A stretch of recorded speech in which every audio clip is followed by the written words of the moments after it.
ঠিক আছে, তাইলে আমরা, আচ্ছা কেউ আমাকে একটু হেল্প করেন, সেটা হলো যে আমাদের কোথায় শেষ হয়েছিল এবং নেক্সট ক্লাসে কি কি পড়ানোর কথা ছিল। হুম।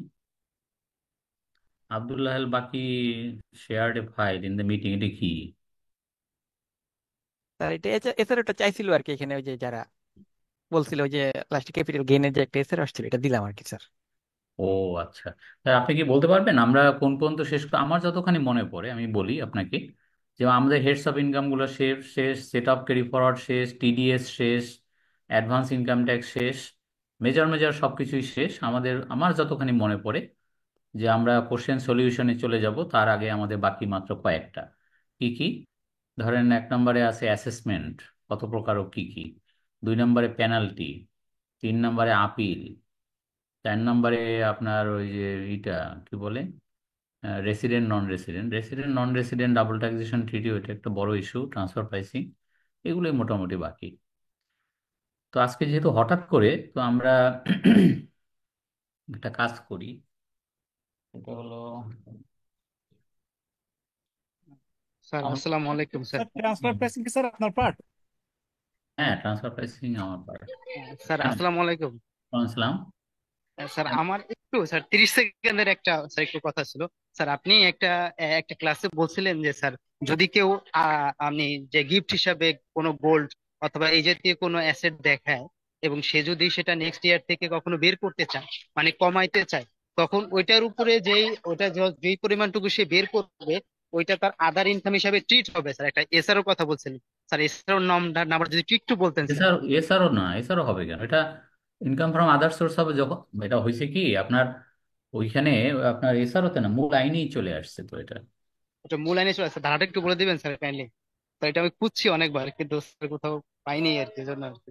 না, এটা আপনার সম্ভবত 67 না কোথায় যেন আসছে, যে আপনার আমাদের যেগুলো ব্যক্তিগত সহায় সামগ্রী, জি ওগুলো বিক্রি করলে তো আপনার ক্যাপিটাল গেইন হবে না।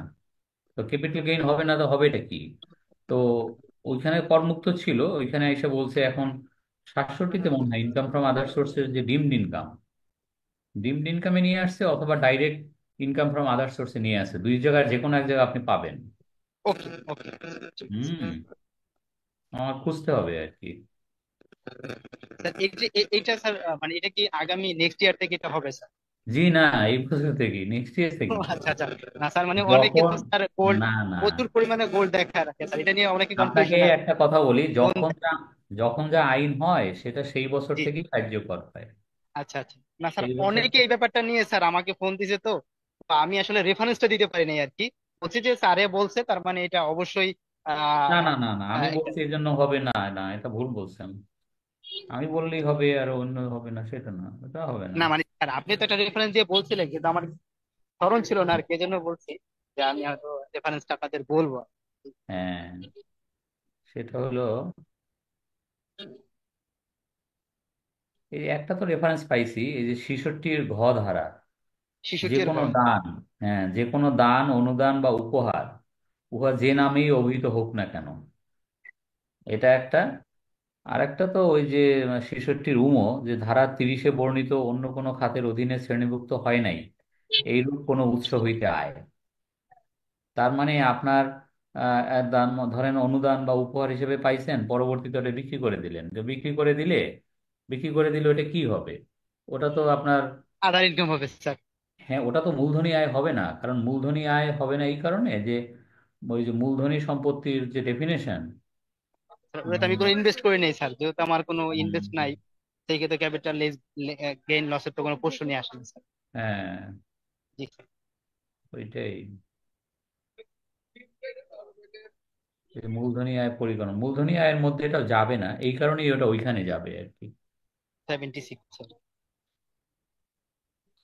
আর আপনি মূলধনী সম্পত্তি যেটা, ওইটার ডেফিনেশনটাও দেখতে পারেন। আমাদের যে ডেফিনেশনটা আছে যে ক্যাপিটাল অ্যাসেট, ক্যাপিটাল অ্যাসেটের ডেফিনেশনে চেঞ্জ করছে কিনা দেখেন তো একটু।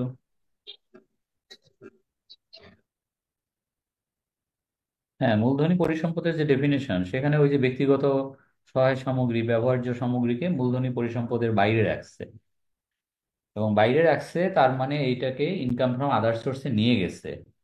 বুঝতে পারছেন? মানে মানে এটা অব্যাহতির মধ্যেও যায়নি। আমার মনে হয় ওইটাই 66-র উমতে চলে আসবে, এবং জি পরিপত্রে স্যার। বলে বলা আছে, আপনি রেফারেন্স হিসাবে পরিপত্রটা দেখে নিন, okay okay, thank you sir. এবারের থ্যাংক ইউ। পরিপত্রটা আর কি। Thank you so much sir. ঠিক আছে।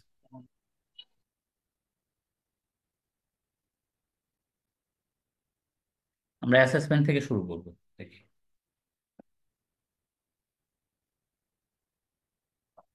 স্যার আসসালামু আলাইকুম।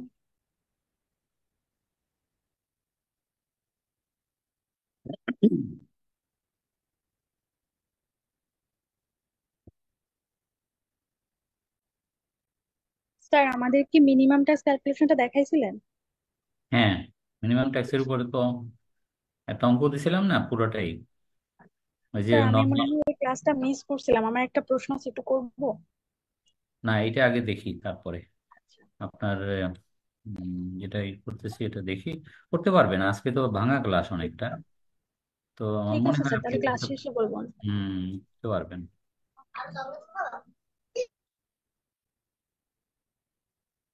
আচ্ছা, একটা জিনিস আমরা কিছু কিছু জিনিস মানে শেষ করে ফেলি, তাতে আমরা ওই কোশ্চেন অ্যান্সার মানে এসে যেতে পারবো, পিছনের কোশ্চেন সলিউশন বা সাজেস্টেড অ্যান্সার ইত্যাদিতে যেতে পারবো। আচ্ছা, অ্যাসেসমেন্ট কত প্রকার ও কি কি, সেটা আমরা একটু দেখি। প্রথম কথা হলো সেলফ অ্যাসেসমেন্ট, এটা মারাত্মক ইম্পর্টেন্ট, এটাই হলো অ্যাসেসমেন্ট। সারা বাংলাদেশে এখন নতুন আইন, সেটা হলো কোম্পানি হোক ব্যক্তি হোক সবারই সেলফ অ্যাসেসমেন্টে রিটার্ন সাবমিট করতে হবে ম্যান্ডেটরিলি। হ্যাঁ, এবং সেলফ অ্যাসেসমেন্ট আগে যেটা নাম ছিল ইউনিভার্সাল সেলফ অ্যাসেসমেন্ট, ওইটাই এখন ইউনিভার্সালটা উঠে গেছে, এটাই আর কি সেলফ। এবং সারা পৃথিবীতেও কিন্তু উন্নত বিশ্বে কিন্তু একটাই অ্যাসেসমেন্ট, সেটা হলো সেলফ অ্যাসেসমেন্ট। এই, তো যাই হোক, এই পদ্ধতিতে সবাইকে সেলফের টিক চিহ্ন দিয়ে রিটার্ন সাবমিট করতে হবে। আমাদের রিটার্নটাও ফল্টি আসলে। আসলে রিটার্নটা তো রিটার্ন, এখানে কিন্তু একটা দুইটা ঘর আছে, যে অর্ডিনারি না সেলফ। তো আপনি কোনটাতে টিক চিহ্ন দিবেন, এই অপশন আর থাকার কোনো মানে হয় না। তো যাই হোক আর কি, আইন পরিবর্তন হয় কিন্তু রিটার্ন ফর্ম সহসা পরিবর্তন হয় না, ফলে রিটার্ন ফর্মটা পুরনোই থেকে যায়। তো এই আর কি, এখানে একটা কথা বলা হচ্ছে, যদি কেউ সেলফে রিটার্ন সাবমিট করে 180 দিনের মধ্যে তার যদি ভুল ধরা পড়ে, যে রিটার্নে তার ক্যালকুলেশনে কোনো মিস্টেক্স ছিল, হুম, তাহলে সে ওইটা দিতে পারবে। সে যে পরিমাণ টাকা কম দিছিল, সেই পরিমাণ টাকা প্লাস, এটা আছে কি না দাঁড়ানো তো দেখি, 169-এ 5% পার মান্থ, এটা কি উঠে গেছে কিনা এবারে? এটা স্যার উঠে গেছে। হ্যাঁ, আমি ওইটাই কনফিউজ, আমি পড়াতে গিয়ে আমি তো দেখলাম যে এটা তো নাই। এইটা নাই, এটা একটু করতে হবে, কারেকশন করতে হবে। তো আপনাদের তো মানে যেদিন ক্লাস থাকে সেদিন তো আমি একটা পাঠাই, তো আজকে তো সেই সুযোগটা হয় নাই, যেহেতু মানে হঠাৎ করে দিছে। তো ওইখানে এটা একটু কারেকশন করে দিতে হবে। 180 দিনটা ঠিক আছে, 180 দিনের ভিতরে সে অ্যামেন্ডেড রিটার্ন দিতে পারবে। যদি ট্যাক্স ক্যালকুলেশনে কোনো ভুল হয়ে থাকে, কম ট্যাক্স দিয়ে থাকে, তাহলে 180 দিনের মধ্যে সে ট্যাক্সটা দিয়ে রিটার্নটা সাবমিট করতে পারবে। তো সেক্ষেত্রে তার কোনো ওই যে ইন্টারেস্ট দিতে হবে না আর কি, ডিফারেন্সিয়াল অ্যামাউন্টের উপরে কোনো ইন্টারেস্ট দিতে হবে না, এটা ছিল 5% পার মান্থ। তো যাই হোক, রিটার্ন প্রসেসিং এর কথায় আসেন। তো রিটার্ন প্রসেসিং করে ডিসিটি 1 বছরের মধ্যে আম, করতে পারবে, যদি দেখে কারোর মানে ট্যাক্স কম দিছে, ভুলে কম দিছে, কোনো ফলস ক্লেম থাকতে পারে ইত্যাদি, বা বেশি রিবেট ক্লেম করছে ইত্যাদি। হুম। তো সেই সমস্ত ক্ষেত্রে ডিসিটিও কিন্তু ভুল বের করে তাকে 1 বছরের মধ্যে চিঠি দিতে পারবে, যে আপনি এই এই জায়গায় ভুল করছেন, এর ফলে আপনার এত টাকা ট্যাক্স কম হয়েছে বা বেশি হয়েছে ইত্যাদি। বেশি হলে তার বলে না, কম হইলেই বলে, চিঠি দেয়। তো ওইটা দিলে পরে সে ওইটা দিতে পারবে, ওইটা ওইটা দিয়ে দিতে হবে তাকে। আর না দিলে তখন বলছে যে তাকে নোটিশ করবে, যে আপনি যদি না দেন তাহলে এটাকে আমরা ডিমান্ড হিসাবে গণ্য করব, এবং তখন আপনাকে এটা মানে করে দেবো, ডিমান্ড করে দেবো ইত্যাদি আর কি। তো ডিসিটি চিঠি নোটিশ দেওয়ার পরে সে এটুকু এনশিওর করবে যে যে পরিমাণ টাকা সে কম দিছে ওইটা সে দিল কিনা, সাথে সে অ্যামেন্ডেড রিটার্নটাও সাবমিট করতে পারবে। হুম। আর in case of non compliance from the SSC side, the DCT will issue demand notice. যদি ডিসিটি ভালো কথায় মানে না শোনে, মানে নোটিশ পাওয়ার পরে সে নোটিশের কোনো উত্তরও দিল না, আর যে টাকা কম দিছে ভুলে সে টাকাও দিল না, সেক্ষেত্রে কি ডিসিটি কি করবে? বসে থাকবে না। ডিসিটি তখন ওই টাকা ডিমান্ড হিসেবে গণ্য করে তাকে একটা ডিমান্ড নোটিশ দিয়ে দিবে। ডিসিটি আদায় করতে গেলে তো তাকে একটা ডিমান্ড সৃষ্টি করতে হয়। এই সবচেয়ে ডিফিকাল্ট পার্ট হচ্ছে এইটা, অডিট। এটা নিয়ে খোদ মানে ডিসিটি লেভেলেও মানে খুবই দেখি যে তারা আগের সিস্টেমটাকে পছন্দ করে, বলে ওইটাই ভালো ছিল, এক হাতে ছিল, কি কি কারণে অডিটে পড়লো। উম, তো সেটা সেই মানে সে এবং করদাতা দুজনের মধ্যে তো চিঠি অথবা প্রমাণ এগুলো দিয়ে টিয়ে একটা অ্যাসেসমেন্ট করতো। এখন এটা বিভিন্ন জায়গাতে যাবে, মানে এমন মানে একটা, এবং যেটা করছে সেটা ওয়ার্ল্ডের বেস্ট প্র্যাকটিস, সেদিক থেকে সাধুবাদ পাওয়ার মতো যে আহ, কিন্তু একক কারোর হাতে নাই। যেমন এখানে মানে একটা একটা করে যদি পড়েন, অডিট প্রসিডিওরটা একটু কমপ্লিকেটেড। তো দেখে নিতে পারেন আর কি, যে এনবিআর অথবা এনবিআর যদি কাউকে অথরাইজ করে তাহলে সে অডিট সিলেকশন করতে পারবে। হুম। এবং সেটা করে মানে কমিশনারের কাছে ফরওয়ার্ড করবে for the purpose of audit. এরপরে 7 দিনের ভিতরে, 7 ওয়ার্কিং ডের মধ্যে কমিশনার আবার একটা এনকোয়ারি টিম গঠন করবে, অডিট টিম গঠন করবে এবং অডিট কিউরেটর গঠন করবে, মানে 3টা কমিটি গঠন করবে। তো এইরকম আর কি, মানে বিভিন্ন রকম পর্যায়ে পর্যায়ে এরকম এবং দিনক্ষণ ধার্য করা আছে, কতদিনের মধ্যে কি করতে হবে ইত্যাদি আর কি। তো এই ইনকোয়ারি রিপোর্ট আবার এসএসসি কেও দেওয়া দেওয়া হবে, তার কোনো আপত্তি আছে কিনা। তারপরে মানে সে তার কি কি আপত্তি খণ্ডন করতে পারে সেগুলো নিয়ে আবার করা হবে। এইভাবে দিয়ে দিয়ে আবার একজন কিউরেটরের কাছে যাবে, এবং যে ডিসিটির আন্ডারে অ্যাসেসমেন্ট সেই ডিসিটির আন্ডারে থাকবে না, অন্য ডিসিটির কাছে চলে যাবে। এইরকম আর কি বিষয়গুলো, মানে একক হাতে আর কেউ কেউ থাকতেছে না আর কি। তো স্বাভাবিকভাবেই এটা ভালো একদিকে, যে মানে একক হাতে থাকলে সেখানে একটু সুবিধা হওয়ার থাকে। আর একটা কেস যদি বিভিন্ন জনের হাতে যায়, তখন স্বাভাবিকভাবে একজন আর কোনো কিছু এদিক সেদিক করতে সাহস পায় না। তো সেদিক থেকে নিতে ভালো। তো এটা দেখে নিয়েন, এটার মানে কপি আমি দিয়ে দেবো সব আপনাকে, সে একটু কারেকশন করে দেবো, ওই জায়গাটা একটু কারেকশন হবে। এই আর এটা পুরো অডিটের চলতেছে, মানে অডিটের মানে প্রসেসটা অনেক লম্বা। তো সিকোয়েন্সটাও আপনারা একটু দেখে নিন।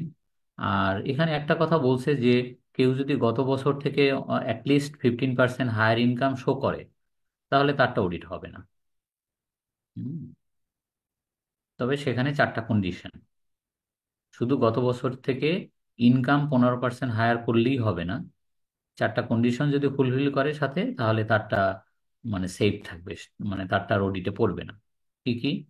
Return is accompanied by evidences in support of any tax exempted income. যদি কোনো করমুক্ত আয় থেকে থাকে তাহলে তার করমুক্ত আয়ের সমর্থনে প্রমাণাদি সহ রিটার্নটা সাবমিট করতে হবে। Number 2, return does not show any tax exempted income. কোনো করমুক্ত আয় দাবি করতে পারবে না আন্ডার সেকশন 76। এখন বলতে পারেন যে স্যার এই যে 1 নম্বর এবং 2 নম্বর তো কন্ট্রাডিক্টরি। 1 নম্বরে বলছে যে যদি করমুক্ত আয় থেকে থাকে তাহলে তার প্রমাণ দিতে হবে, আর 2 নম্বরে বলছে করমুক্ত আয় থাকতেই পারবে না।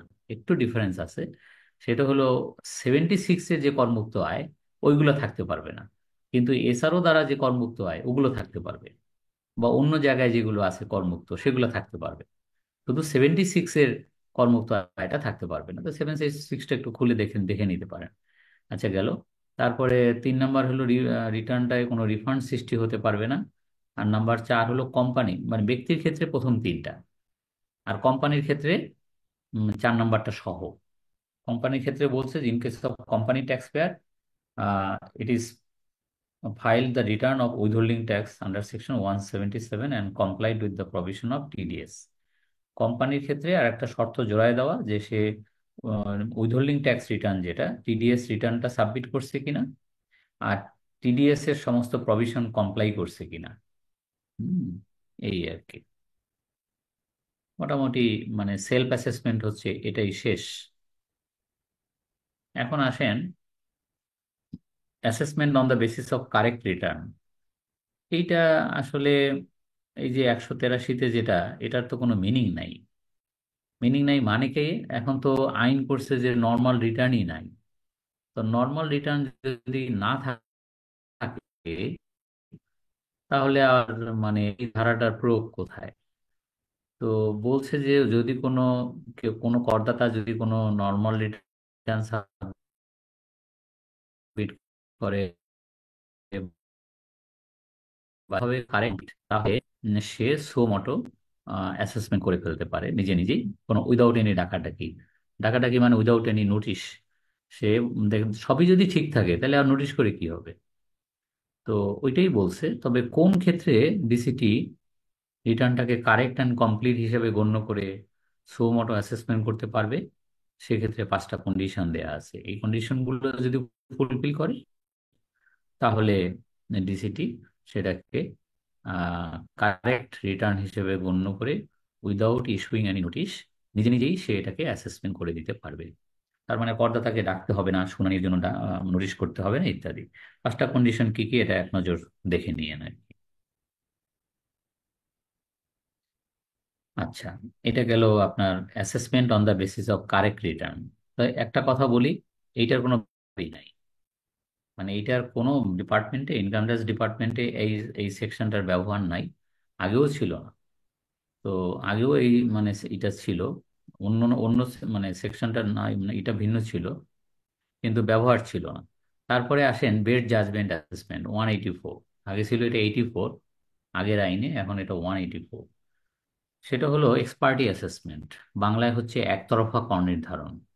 অর্থাৎ একজন করদাতাকে যদি নোটিশ হয় যে রিটার্ন দাখিল করার জন্য, অথবা হিয়ারিং এর জন্য তাকে ডাকা হলো, এই যে বিভিন্ন ধারায় তাকে, অথবা খাতাপত্র বুকস অফ অ্যাকাউন্ট চেয়ে নোটিশ করা হলো, সে কোনো কমপ্লাই করলো না। তো সে যদি এই ধারাগুলোর বা যে কোনো একটা ধারার যদি নন কমপ্লায়েন্স করে, সেক্ষেত্রে DCT to the best of his judgement তার অ্যাসেসমেন্ট করতে পারে একতরফা ভাবে। এই, তবে নামে বেস্ট জাজমেন্ট, তা আসলে যেটা বাস্তবে যেটা আমরা দেখি সেটা হলো ব্যাড জাজমেন্ট, এবং যার এগেনস্টে একেবারে আপিল ট্রাইব্যুনাল লেগেই থাকে। বাস্তবের কথা বলছি আর কি। তো যাই হোক, এরপরে আসেন প্রভিশনাল অ্যাসেসমেন্ট। কোনোটা নিয়ে যদি কোনো কোশ্চেন থাকে করতে পারবেন কিন্তু। এরপরে আসেন যে প্রভিশনাল অ্যাসেসমেন্ট, এইটাও খুব আনকমন, কিন্তু একেবারে যে হয় না তা না। বিষয়টা হচ্ছে যে এটা আগেও ছিল, আগের আইনেও ছিল, যে ডিসিটি যদি দেখে যে কোনো করদাতা রিটার্নই দাখিল করেনি, অথবা কোনো করদাতা রিটার্ন দাখিল করছে কিন্তু রিটার্নের সাথে মানে যে ট্যাক্সটা দিয়ে দেওয়ার কথা ওই ট্যাক্সটা জমা দেয়নি, বা জমা আংশিক দিয়েছে, আংশিক বাকি, তো সে সমস্ত ক্ষেত্রে ওই টাকাটা ডিমান্ড সৃষ্টি করে ওই টাকাটা আদায় করার একটা মানে পায়তারা হচ্ছে এই প্রভিশনাল অ্যাসেসমেন্ট। যে একটা সামারি ম্যানারে কোনো রকম একটা অ্যাসেসমেন্ট করে তাকে পাঠায় দেওয়া, যে এই আপনি যে রিটার্ন দাখিল করছেন সেখানে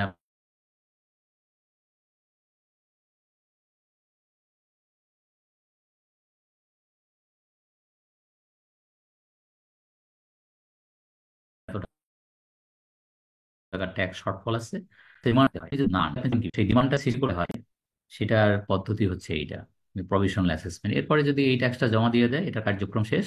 কিন্তু প্রভিশনাল অ্যাসেসমেন্টই শেষ অ্যাসেসমেন্ট না, এটা তো সাময়িক। প্রভিশনালের বাংলা হচ্ছে সাময়িক। এরপরে আবার নর্মাল অ্যাসেসমেন্ট করতেই হবে। তো নর্মাল অ্যাসেসমেন্টে যদি আরো ট্যাক্স বাড়ে দিবে, বা ট্যাক্স যদি কমে ফেরত নিবে, যা হয় তা হবে আর কি। এখন আসেন পার্টনারশিপ ফার্মের অ্যাসেসমেন্ট। তো পার্টনারশিপ ফার্মের যে অ্যাসেসমেন্ট, সেটা তো একটা আলাদা এন্টিটি, পার্টনারশিপ ফার্ম একটা আলাদা এন্টিটি, এবং তার অ্যাসেসমেন্ট হবে। এবং অ্যাসেসমেন্ট হওয়ার পরে পার্টনারদের মধ্যে আফটার ট্যাক্স প্রফিটটা অ্যালোকেট করে দিতে হয়। তো ওই ওই অ্যালোকেশনের ভিত্তিতে পার্টনারশিপ ফার্ম একবার ট্যাক্স দিবে, আবার পার্টনাররা তাদের হাতে যখন ওই আফটার ট্যাক্স প্রফিটটা আসবে, তাদের অন্যান্য ইনকাম থাকতে পারে, তো ওইটার আবার অ্যাভারেজ রেটে সে কর ছাড় পাবে। তো এরকম একটা বিষয়। এবং যদি পার্টনারশিপ ফার্ম তো আপনাদের সিলেবাসের অংশ, তো পার্টনারশিপ ফার্মের যদি একটা এক্সাম্পল দেওয়া হয়, যদি একটা অঙ্ক দিই যে একটা সিএ ফার্ম, একটা সিএ ফার্ম, তিনজন পার্টনার বা পাঁচজন পার্টনার, তার যদি একটা অঙ্ক দেওয়া হয় তাহলে তো এটা পারবেন তো। শুধু পারলেই হবে না, পার্টনারশিপ ফার্মের ট্যাক্স রেট কি, ট্যাক্স রেট তো ইন্ডিভিজুয়ালের যে tax rate same tax rate. দুই নম্বর কথা হলো যে পার্টনারশিপ ফার্মের যে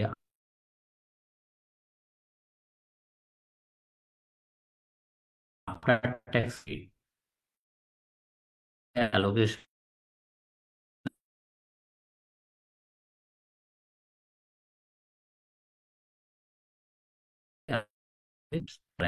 আমি সে একজন থেকে মানে প্রফিট আর আফটার ট্যাক্স প্রফিট।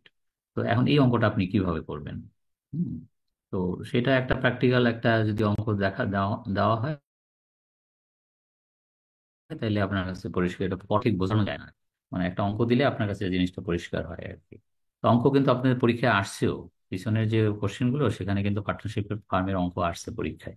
তো দেখা যাক, আমি যদি এটা শেষ করে একটা পার্টনারশিপ ফার্মের অঙ্ক দিতে পারি তাহলে সেটাও মানে কম না। স্যার আমি বলবো, হ্যাঁ বলেন। পার্টনার পার্টনারশিপ ফার্ম থেকে যে এটা আফটার ইনকাম ট্যাক্স ইয়েটা পায় পার্টনাররা, পরে ওই ইনকাম সহ টোটাল ইনকামটা আবার এই নর্মাল স্ল্যাবে হিসাব করা হয়। হিসাব করার পরে টোটাল ইনকামের সাথে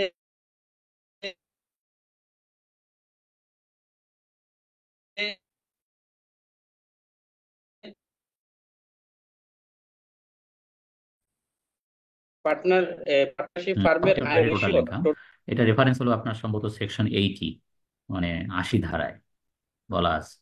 তো যাই হোক, মানে কথা বলার চেয়ে যদি একটা অঙ্ক করা হয় তাহলে আপনার ওটা হয় মানে একেবারে মনে মনে থাকে আর কি, যে অঙ্কটা এভাবে করতে হবে।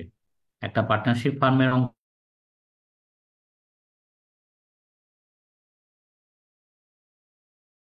যদি দেওয়া হয় এবং একজন একটা আপনার পাশা ক্লিয়ার দেখাচ্ছি আপনাকে, এটা শেষ করে এখন আসেন।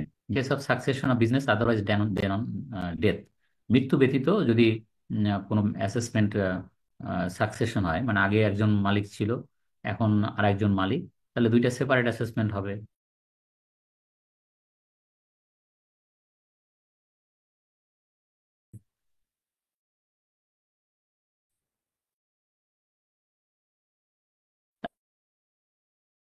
আমরা আমরা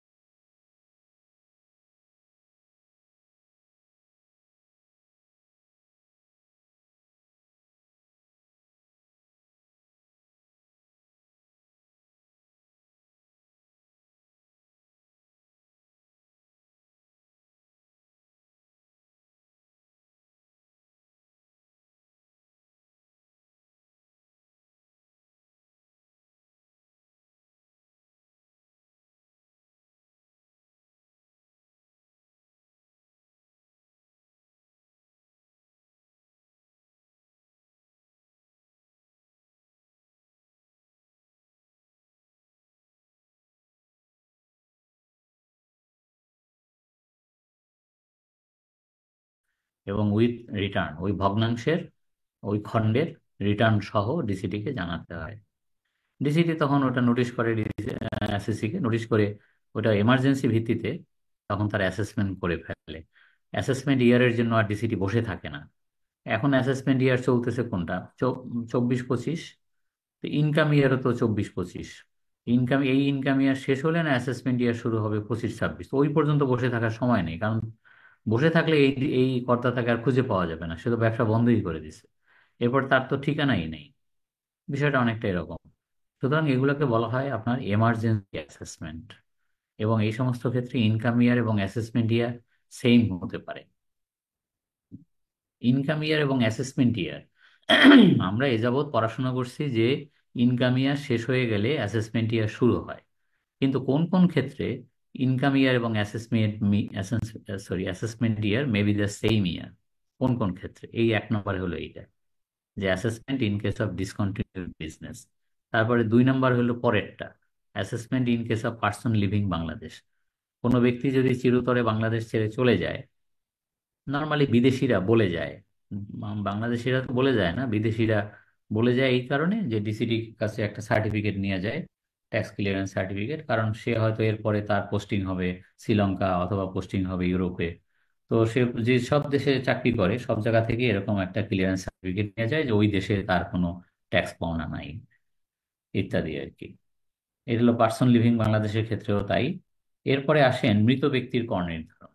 কোনো ব্যক্তি যদি মারা যায়, তাহলে মারা যাওয়ার আগের দিন পর্যন্ত তার ওই ওই খণ্ডের একটা লাস্ট অ্যাসেসমেন্ট হবে, এবং সেটা নোটিশটা কার উপরে জারি করা হবে, তার বড় ছেলে বা তার ওয়াইফ বা বড় মেয়ে যাদেরকে রেখে গেছে তাদের মধ্য থেকে কে, এরকম একটা তাকে নির্ধারণ করে তাকে নোটিশ দেওয়া হবে যে আপনার মৃত পিতার কিছু অসম্পন্ন কাজ আছে, সেটা সম্পন্ন করার জন্য আপনাকে প্রতিনিধি নিয়োগ করা হলো, এবং চিঠি চালাচালি আপনার নামেই করা হবে কিন্তু বিষয়টা আপনার না, এরকম আর কি।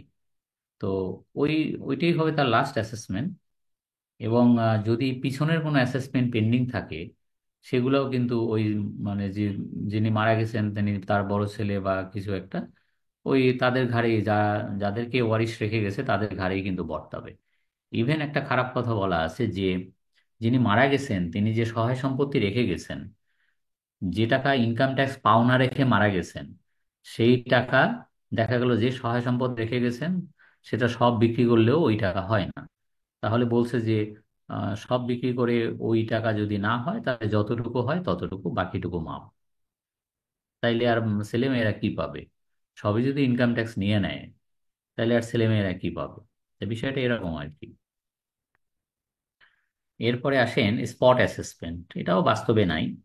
এটা একসময় আইন করা হয়েছিল যে ডিসিটি স্পটে চলে যাবে, অর্থাৎ যেখানে গ্রোথ সেন্টার, ব্যবসার নতুন নতুন ব্যবসা গজায় উঠছে, সেই সব জায়গায় ডিসিটি নিজেই চলে যাবে গিয়া, মানে ব্যবসায়ীদেরকে বুলাইয়া ভালাইয়া বুঝাইয়া তাদেরকে নেটে নিয়ে আসা, যে ভাই আপনাদের আসা উচিত, এই দেশের অগ্রগতিতে আপনাদের অংশীজন হওয়া উচিত। আপনারা যদি মিনিমাম ট্যাক্স 5,000 টাকা 3,000 টাকা যাই দেন, যেটা মিনিমাম ট্যাক্স, এটা দিয়ে হলেও আপনার একটা টিন খোলা, টিন খুলে রিটার্ন দাখিল করা, আমরা এই কাজটাকে সহজ করে দিচ্ছি, আপনাকে কোথাও যেতে হবে না, আমরাই চলে আসছি, এরকম বিষয়টা আর কি। তো এটাও নানান কারণে আপনার এটা খুব ফলপ্রসূ হয় নাই, এবং ইনকাম ট্যাক্স ডিপার্টমেন্টের দিক থেকে তো এটা মোটেই পপুলার না। এই যে যাই হোক, এরপরে আসেন এসকেপড অ্যাসেসমেন্ট। তার মানে এটা হলো কেউ যদি কর ফাঁকি দিয়ে থাকে তাহলে, বা সম্পদ গোপন করে থাকে, আয় গোপন করে থাকে, তাহলে সেইটা পুনরুদ্ধারের পথ হচ্ছে, মানে এই আগে ছিল 93, এখন হলো 212, মানে এসকেপড অ্যাসেসমেন্ট।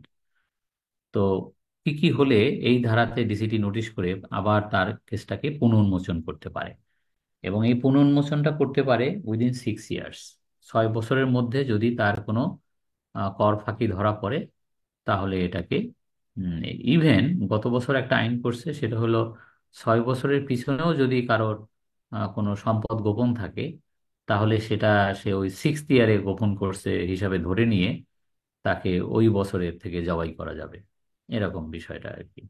স্যার প্রিভিয়াস আরো যাইতে পারবে? যেতে পারবে, প্রিভিয়াস ইয়ারে নোটিশ করতে পারবে না। মানে আমি আপনাকে বুঝাই বলি, বিষয়টা হচ্ছে ধরেন একটা লোক বাড়ি করছে, বাড়ি করছে উত্তরায়, এবং 6তলা বাড়ি করছে, কিন্তু সে দেখায় নাই, এটা গোপন। তো বাড়িটা করছে কবে? আজকে থেকে 10 বছর আগে। এটা ইনকাম ট্যাক্সের ফাইলে সে দেখায়নি। এই এই আইন করছে এখন যে ডিসিডি তো 6 বছরের পিছনে যেতে পারবে না, সে তো নাচতেছে যে আমার কিছুই করতে পারবে না, কিন্তু এই গত বছর থেকে নাচানাচি বন্ধ হয়ে গেছে। কিরকম?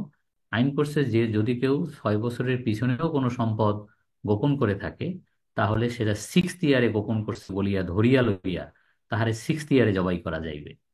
আহ, অর্থাৎ ডিসিডি তো 6 বছরের পিছনে যাইতে পারবে না, তাইলে ওই সম্পদ তার 6th ইয়ারে অর্জিত হয়েছে বলিয়া গণ্য করিয়া তাহারে ওই বছর নোটিশ, 6th ইয়ারে নোটিশ করিয়া উহার ব্যাখ্যা চাওয়া যাইবে, যে আপনি বাড়ি কিভাবে করলেন, বাড়ি যে দেখালেন না, এই যে সম্পদ গোপন করলেন আমি ধরছি, এখন এটার ব্যাখ্যা দেন, নাহলে আমি এটা ট্যাক্স করে দেবো পুরাটাই, ইত্যাদি আর কি। এখন এই ধারাতে আপনার ডিসিটি, বললাম 6 বছরের পিছনে যেতে পারবে না। আহ, যদি সে রিটার্ন সাবমিট না করে তাহলে পিছনে যে কোনো বছরে যে যাওয়া যাবে ওটাকে বলা হয় ওপেন। আর রিওপেন হচ্ছে উইদিন 6 ইয়ার্স। ধারা একটাই, 212, আগে ছিল 93, একই কথা। কিন্তু মানে এই 93 বা 212, এখনকার 212 deals with both open and reopen. Open করা যায় at any time, but reopen করা যায় উইদিন 6 ইয়ার্স।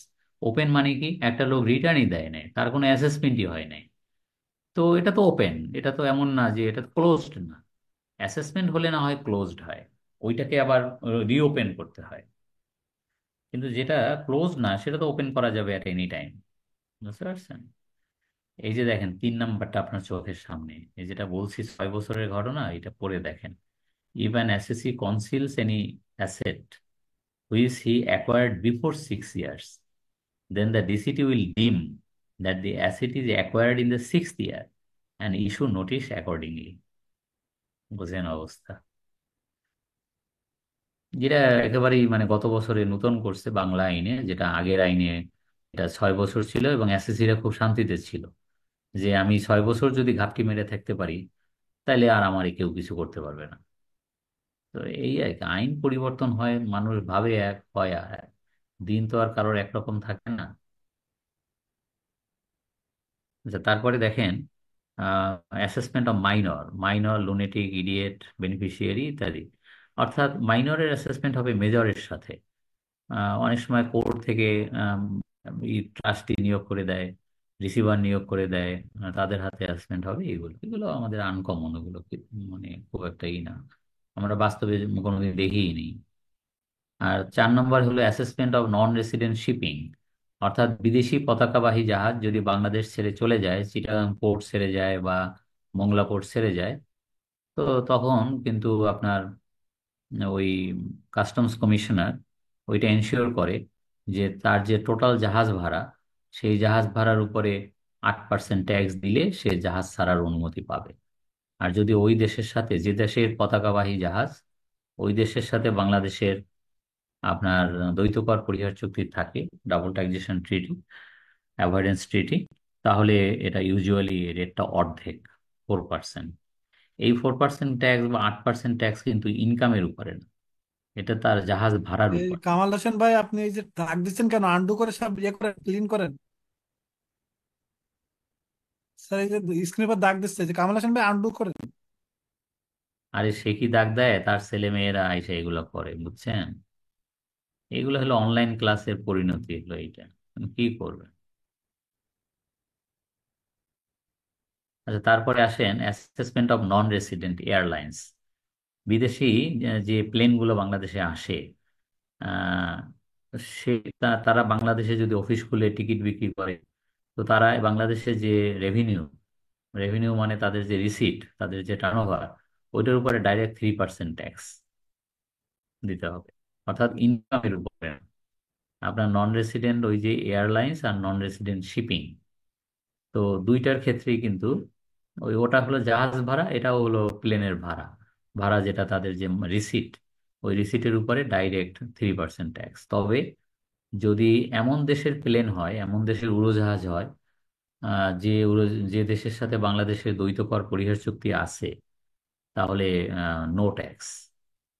এবং এটা রিসিপ্রোকাল। যেমন বাংলাদেশ ইন্ডিয়ার কথাই ধরেন, বাংলাদেশ সিঙ্গাপুরের কথাই ধরেন। সিঙ্গাপুর এয়ারলাইন যদি বাংলাদেশে আসে, বাংলাদেশে ব্যবসা করতেছে, টিকিট বিক্রি করতেছে, কিন্তু বাংলাদেশে সিঙ্গাপুর এয়ারলাইন্সকে কোনো ট্যাক্স দিতে হয় না। ইকুয়ালি বিমানকেও আপনার সিঙ্গাপুরে কোনো ট্যাক্স দিতে হয় না। রিসিপ্রোকাল, মানে পারস্পরিক বেনিফিট। আচ্ছা, লাস্টে একটা কথা, সেটা হলো bar to raise question against assessment. সেটা হচ্ছে যে ডিসিটি যে অ্যাসেসমেন্ট করবে, সেই অ্যাসেসমেন্ট আর একটা অথরিটি চ্যালেঞ্জ করতে পারবে না। এখানে বলছে কারা পারবে, শুধু ইনকাম ট্যাক্স অথরিটি, তারপরে ট্যাক্সেস অ্যাপিলেট ট্রাইব্যুনাল এবং বাংলাদেশ সুপ্রিম কোর্ট। মানে আপনি জানেন, একটু পরে আমরা হয়তো আজকেই আপিলটা পড়াতে পারি, সেখানে দেখবেন যে একটা অ্যাসেসমেন্ট হয়ে গেলে, যদি ব্যাড অ্যাসেসমেন্ট হয়, তখন করদাতা কোথায় যাবে, আপিল করবে। আপিলে যদি হেরে যায় কোথায় যাবে, ট্রাইব্যুনালে যাবে। ট্রাইব্যুনালে যদি হেরে যায় কোথায় যাবে, সুপ্রিম কোর্টে যাবে। এই যে মানে এইগুলো মানে অথরিটি বা কোর্ট, তারা তো ইনকাম ট্যাক্সের সাথে রিলেটেড, এই কেসের সাথে রিলেটেড, কিন্তু অন্য কোনো অথরিটি নাক গলাতে পারবে না এই ডিডি অ্যাসেসমেন্ট আসলে। মানে এটা এখানে এটা করার যে উদ্দেশ্য, এই আইনটা করার উদ্দেশ্য একটু ভিন্ন। সেটা বলি আপনাকে। সেটা হলো নর্মালি ডিসিটি যে অ্যাসেসমেন্ট করে, সেই অ্যাসেসমেন্টের উপরে আবার নাক গলায় অডিট অ্যান্ড অ্যাকাউন্টস ডিপার্টমেন্ট। এটা আরেকটা বিসিএস ক্যাডার, এবং তারা এসে ভুল ধরে এটা রাজস্ব ক্ষতি হয়েছে, এটা এই সেই এগুলো। এইটা তো বোঝেনি, একজনের কাজ যদি আরেকজন এসে এরকম নাক গলায়, এটা কারোরই ভালো লাগে না। তো এইটা নিয়ে মামলা মোকদ্দমা হয়েছে, নানান রকম হয়েছে, যাই হোক। তো শেষ পর্যন্ত ইনকাম ট্যাক্স এটা আইন করছে যে কেউ নাক গলাতে পারবে না এরা বাদ ছাড়া। মানে দেখেন ওই যে অথচ যাদের উদ্দেশ্যে আইনটা করছে তাদের নাম বলে নাই, যে তারা নাক গলাইতে পারবে না, বলছে কি এরা বাদে কেউ নাক গলাইতে পারবে না। এরা কারা? যে ডিসিটি, তারপরে ট্রাইব্যুনাল, ইনকাম ট্যাক্স ডিপার্টমেন্ট, তারপরে ট্রাইব্যুনাল, সুপ্রিম কোর্ট, এরা বাদে ডিসিটি যে অ্যাসেসমেন্ট করবে, সেই অ্যাসেসমেন্টের বিরুদ্ধে অন্য কেউ নাক গলাতে পারবে না। এটাই লেখা এখানে। তা আমি আপনাকে ব্যাকগ্রাউন্ডটা বললাম আর কি। এই যাই হোক। স্যার একটা স্যার ওই কথা যে ডিজি অডিট যে নাক গলায় আর কি, এটা কি ওইটাই তো ওইটাই তো বললাম আপনাকে। তো বললাম কি এতক্ষণ? এতক্ষণ ও ডিজি ওডি, না না না, ডিজি না না, ভুল বলছেন আপনি। ডিজি ইন্সপেকশন ডাইরেক্টরেট, ওটা তো আমাদের ডিপার্টমেন্টেরই। ওটা তো ডিপার্টমেন্টেরই একটা অংশ, ওয়াচডগ হিসেবে কাজ করে। ডিপার্টমেন্ট অংশ? না না, আমি বলতেছি আপনার এজি অফিস। এজি অফিস মানে সেগুনবাগিচাতে যে পাশের বিল্ডিংটা, অডিট অ্যান্ড অ্যাকাউন্টস, মানে গভর্নমেন্ট অডিট আর কি। তারা এসে আবার অডিট করে যে ডিসিটি যে অ্যাসেসমেন্ট করছে ঠিক মতো করছে কিনা, এখানে কোনো কর রাজস্ব ফাঁকি হয়েছে কিনা সরকারের। এখন আমি অডিট ডিপার্টমেন্টের সাথেও এই ব্যাপারে কথা বলছি, যে তাদের ইটা কি, দৃষ্টিভঙ্গিটা কি। তাদের দৃষ্টিভঙ্গি আবার ভিন্ন সম্পূর্ণ। তারা বলে যে সোজা তারা বলে যে সরকারের এই যে ডিপার্টমেন্ট, মানে অডিট অ্যান্ড অ্যাকাউন্টস ডিপার্টমেন্ট, আমরা দুইটা কাজ করি। এক, সরকারের হিসাব সংরক্ষণ করি, সরকারের আয় সরকারের ব্যয়। আর এই আয় ঠিক মতো হলো কিনা, ব্যয় ঠিক মতো হলো কিনা, কোনো ফিলফারেজ আছে কিনা, সেটা দেখার দায়িত্ব আমাদের। অর্থাৎ শুধু সরকারের যে খরচের খাতগুলো, সেই সব জায়গা ঠিক মতো হচ্ছে কিনা, সেখানে কোনো তহবিল তছরূপ হচ্ছে কিনা, উম, মানে সেটা দেখাই শুধু আমাদের দায়িত্ব নয়। সরকারের যে আয়, সেই আয়টা সঠিক আয় সরকারি কোষাগারে ঢুকলো কিনা, না সেখানে কোনো ফিলফারেজ আছে, কোনো মানে এরকম দেখা যায় যে সঠিকভাবে আইন নিরূপণ হয় নাই, সেটা দেখাও আমাদের দায়িত্ব। মানে সরকার আমাদের এই ডিপার্টমেন্ট শুধু এক্সপেন্ডিচার অডিট করার জন্য বলেনি, পাশাপাশি আমরা ইনকামও অডিট করতে পারবো, যে ইনকাম ঠিক মতো অ্যাসার্টিং হলো কিনা। এটা হলো ওই যাই হোক, পাল্টাপাল্টি কথা আর কি, এটা হলো তাদের কথা। এই তো এটা নিয়ে মামলাও হয়েছে, শেষ পর্যন্ত মামলার এখন কোন স্টেজে আছে বা আলটিমেটলি কি আছে আমি অত ডিটেল জানি না, বাট এটা নিয়ে কিন্তু মানে এনবিআর ভার্সেস আপনার অডিট অ্যান্ড অ্যাকাউন্টস ডিপার্টমেন্ট, এটা লাগালাগি। হুম, স্যার। হ্যাঁ বল। স্যার মৃত ব্যক্তির থেকে একটা কোশ্চেন, মানে ধরেন না, যে যে যে ব্যক্তি মারা গেছে এসএসসি, তার তো রিটার্ন দিতে হবে না স্যার? ধরেন কারেন্ট ইয়ারে মারা গেলে এখন মনে করেন তার তো একটা রিটার্নটা জমা দেওয়া লাগবে। হ্যাঁ তা তো লাগবেই। এখন তার পক্ষে তার বড় ছেলে সিগনেচার করবে অন বিহাফ অফ, বুঝছেন মানে। স্যার এটা কতদিন, মানে ওনার ইনকাম থাকলেই কি আর স্যালারি দিতে হবে, নাকি ওনারটা এই কারেন্ট ইয়ার দেওয়া বন্ধ হয়ে যাবে? বললাম কি, আপনি শোনেন নাই তো?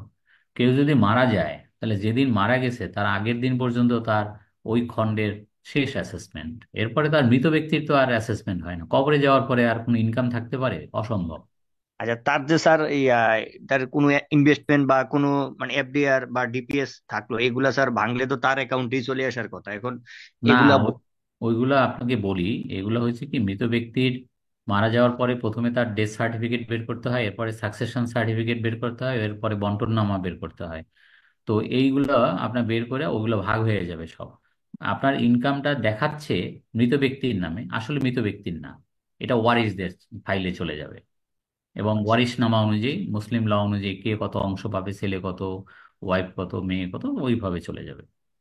কিন্তু স্যার যতদিন পর্যন্ত বন্ডারনামা হবে না ততদিন তো না, তার ইয়েটা বন্টননামার সাথে কোনো সম্পর্ক নাই, আপনার মুসলিম ল ইজ ভেরি ক্লিয়ার।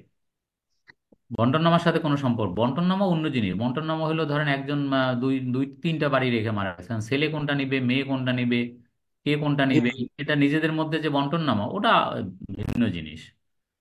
ওটা এক জিনিস। আর সাকসেশন সার্টিফিকেট যেটা, সেটা কোর্ট থেকে যেটা হয় সেটা ভিন্ন জিনিস। সাকসেশন সার্টিফিকেট যেটা হবে অবভিয়াসলি মুসলিম ল অনুযায়ী হবে। এটা ভায়োলেশন করার ক্ষমতা কারণ নাই, যে কে কত অংশ পাবে ডিটারমাইন্ড। স্যার, স্যার সেকশন 183-টা বোধহয় একটু চেঞ্জ হয়েছে, হেডলাইনটা চেঞ্জ হয়েছে এই বছর। তাই এটা না? আসছে উপকর কমিশনার কর্তৃক কর নির্ধারণ, মানে পুরো সেকশন সাবসেকশন ওয়ানটাই মানে ও, রিপ্লেস করা হয়েছে। কত বললেন, 180? 183, যেটা ওই যে হ্যাঁ কারেক্ট হ্যাঁ, রিটার্ন, কারেক্ট যেটা রিটার্ন যেটা। Assessment on the basis of correct return, ওইটার নাম হয়েছে এখন উপকর কমিশনার কর্তৃক কর নির্ধারণ। চেঞ্জ হয়ে গেছে জি 183। স্যার। হুম। আমি এইটা তো আসলে জি গতবারের স্যার, তো, চেঞ্জ হয়েছে। ওইটা করে দিতে হবে। বুঝতেছি। হ্যাঁ হ্যাঁ, এটা আমি চেঞ্জ স্যার এই জন্য হয়েছে। বললাম, পরে তো এটা আপনার কন্টিনিউ থাকবে, এই জন্য ঠিকই বললাম। ঠিকই। ওটা ওই সাবসেকশন ওয়ানটা পুরোটাই চেঞ্জ করে ফেলছে, পুরোটাই রিপ্লেস চেঞ্জ করছে। করছে, হ্যাঁ। হ্যাঁ। মানে হুম, সাবসেকশন টুটা ঠিক আছে পুরোটা, বাট হুম, ওয়ানটা আবার ওটা ঠিক পুরোটাই আছে, রিপ্লেস ওয়ানটা করছে। ওয়ানটা ঠিক আছে, চেঞ্জ আছে। আমার একটা প্রশ্ন ছিল। স্যার, এই যে রিটার্ন প্রসেসে যেমন সেলফে রিটার্ন করবে, লাইক কোম্পানির ক্ষেত্রে আগে তো নর্মাল করতো, এই বছর থেকে সেলফ। তো সেলফ, হ্যাঁ। সেলফে করার পরে তো আমি তো আমার বেস্ট জাজমেন্ট করে আমি আমার মতন করে রিটার্ন সাবমিট করবো, ট্যাক্স পেমেন্ট করবো। এরপর বলতেছে রিটার্ন প্রসেস। তো রিটার্ন প্রসেস মানে কি, ওই যে আগের বারের মতন যেমন নর্মাল করতো ডিসিটি, আবার সে তার মতন করে করবে, যে না তোমার এটা ডিজালাও হবে, এটা হবে না, এটা হবে, এরকম কি হ্যাঁ। করবে, নাকি শুধু ম্যাথমেটিক্যাল আমি যেটা দিচ্ছি সেটা কারেকশন আছে কিনা সেটা চেক করবে? কি বুঝিনি, আবার বলেন তো কি। মানে কোশ্চেন হলো যে আমি সেলফ রিটার্ন করলাম, আর সেলফ রিটার্ন করলে তো ডিসিটি আগে যেমন নর্মাল রিটার্ন করতো, আমি সাপোজ বললাম যে একটা এক্সপেন্স উনি ডিজালও করে দিল, বা হুম। সেই জিনিসগুলো কি ওই যে রিটার্ন প্রসেসের মাধ্যমে ডিসিটি করতে পারবে এবছর? না না, রিটার্ন প্রসেসিং তো ভিন্ন জিনিস। রিটার্ন প্রসেসিং তো শুধুমাত্র দেখে যে কোনো আপনার ট্যাক্সের কোনো হিসাবের কোনো গোলমাল, অথবা রিবেট ক্যালকুলেশনে কোনো গোলমাল, ওইগুলো দেখে। কিন্তু সে এডিশনাল কোনো কিছু ইম্পোজ করতে পারবে না, তাই তো? না না, ওটা তো অডিটের মাধ্যমে করতে হবে। এডিশনাল কোনো কিছু করতে গেলে তাকে অডিটের মাধ্যমে করতে হবে। আবার এছাড়া কোম্পানির ক্ষেত্রে তারা অডিটে পারবে না, বললেন যে 15% যদি বেশি ইনকাম দেখায় হ্যাঁ। তাহলে তো সেক্ষেত্রে অডিটও ফেলাতে পারবে না। না, পারবে না, পারবে না। জি স্যার, এটা তো ভালো আর কি, যে কোম্পানিগুলো গ্রোথ আছে। হ্যাঁ, এটা তো সত্যি কথা। তাহলে স্যার এখন থেকে কোম্পানি পার্সোনাল সবই সেলফে হবে? হুম। কোম্পানি কি? কোম্পানিটাও তো এখন থেকে সেলফে হবে? ম্যান্ডেটরি, এখন তো সেলফে হতেই হবে। আচ্ছা স্যার, আমি যেটা বলছিলাম আমি ক্লিয়ার হই না, ওই যে মৃত ব্যক্তির যে এফডিআরটা আছে, তাই এফডিআরটা এনক্যাশমেন্ট হলে তো ওনার অ্যাকাউন্টে ঢুকবে, ওই ব্যক্তির অ্যাকাউন্টে ঢুকবে। কিন্তু এটা হ্যাঁ। উঠাইতে গেলে তো তার উত্তরসূরি লাগবে, বা উত্তরসূরির মধ্যে কিভাবে উঠাবে? এটা তাহলে সাকসেশন সার্টিফিকেট ব্যাংকে জমা দিয়ে তো টাকাটা উঠাতে পারবে তাহলে উত্তরসূরিরা? হুম। কি কি আবার বলেন কি? স্যার স্ক্রিন দেখা যাচ্ছে না। হুম। স্যার শুনতে পাচ্ছেন? হ্যাঁ, শুনতে পাচ্ছি, আপনি শুনতে পাচ্ছেন? জি জি স্যার, শুনতে পাচ্ছি আমি। হ্যাঁ, বলেন কি। আমার কোশ্চেনটা ছিল ওই যে মৃতের যে অ্যাপডেটটা আছে, ওই অ্যাপডেটটা যখন এনকেশমেন্ট করবে বা ভাঙাবে, তো ওই হ্যাঁ, মৃত ব্যক্তি তো আর উঠানের তখন আর সিগনেটরি নাই, যেহেতু ওনার মারাই গেছে, তো ওনার টাকাটা ব্যাংক থেকে উঠাইবে কিভাবে স্যার? শোনেন, একজনকে নমিনি করা থাকে। হ্যাঁ জি। নমিনি করা থাকে, তো নমিনি টাকাটা উঠাবে, কিন্তু টাকাটার মালিক সে না। টাকাটা মুসলিম ল অনুযায়ী টাকাটা ভাই বোনদের মধ্যে ওইভাবে ভাগ হবে সাকসেশন সার্টিফিকেট অনুযায়ী। বা সোজা কথা, মুসলিম ল অনুযায়ী ছেলে যা মেয়ে তার অর্ধেক, মা পাবে প্রথমে 8 ভাগের 1 ভাগ, ইত্যাদি আর কি। যেভাবে আছে ওইভাবেই মালিকানা, কিন্তু ওইটা নমিনি মানে টাকাটা তোলান একজনকে, দেওয়া হলো। ব্যাংক নমিনিকে টাকা দিয়ে দেবে। ব্যাংক কিন্তু সাকসেশন সার্টিফিকেট চাইবে না, শুধু ডেথ সার্টিফিকেট চাইবে। এই, আচ্ছা। বুঝছেন? জি। তো আপনি যেটা করবেন সেটা হলো যে, যে ব্যক্তি মারা গেছে তা মারা যাওয়ার পরেও যদি তার কোনো ইনকাম থাকে, সেই ইনকাম তার না, তা সেই ইনকাম ওয়ারিশদের। তো ওয়ারিশদের মধ্যে যখন রিটার্ন সাবমিট হবে, আপনি যদি এরকম 3-4টা রিটার্ন একসঙ্গে প্রিপেয়ার করেন, যে মৃত জি ব্যক্তির করলেন আর পাশাপাশি তার ছেলেমেয়েরটাও করলেন, তো ছেলেমেয়ের ফাইলে ওইভাবে অংশ বিশেষ চলে আসবে আর কি। এই, বুঝছেন? জি স্যার, এখন ওয়ারিশ তো আপনার স্যার টাকাটা উঠিয়ে দিল, মানে যে নমিনি সেটা উঠিয়ে দিল, টাকাটা উঠিয়ে ভাই বোনদের মধ্যে ভাগ হইলো বা ওনার হুম যারা লিগ্যাল পার্সন তার মধ্যে ভালো ভাগ হইলো। এখন হুম। আমি ডিসিপি কে কিভাবে প্রুভ করাবো যে এই ব্যক্তির টাকাটা আমার এনে ঢুকছে, আমার তখন তার ব্যাংকিং চ্যানেলে ঢুকছে না, হ্যাঁ কি? তখন তো হ্যাঁ, টাকাটা ব্যাংকিং চ্যানেলে আর না ঢুকে নাই ব্যাংকিং তখন। চ্যানেল তো ঢুকবে না, ব্যাংকিং চ্যানেল তো ঢুকবে না, বুঝছেন? তখন ডিসিপি কি বিশ্বাস বিশ্বাস করানো যাবে স্যার? ও বাবা, আপনার ওই ডেথ সার্টিফিকেট দিয়ে বিশ্বাস করানো যাবে না মানে? আপনার তো ব্যাখ্যা দিতে হবে। হ্যাঁ, জি স্যার। ব্যাখ্যা দিতে হবে, এই আর কি। হ্যাঁ,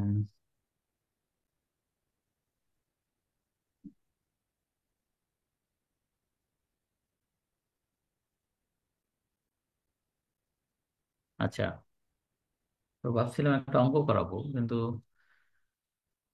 এইটাই ওপেন হচ্ছে না, দেখি।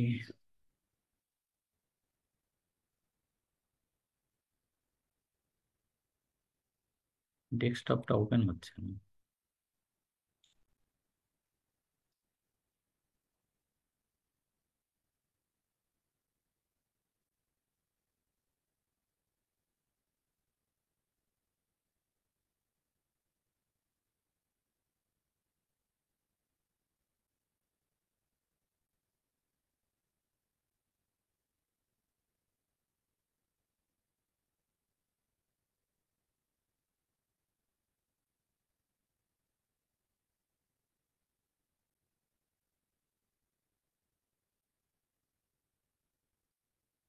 হুম,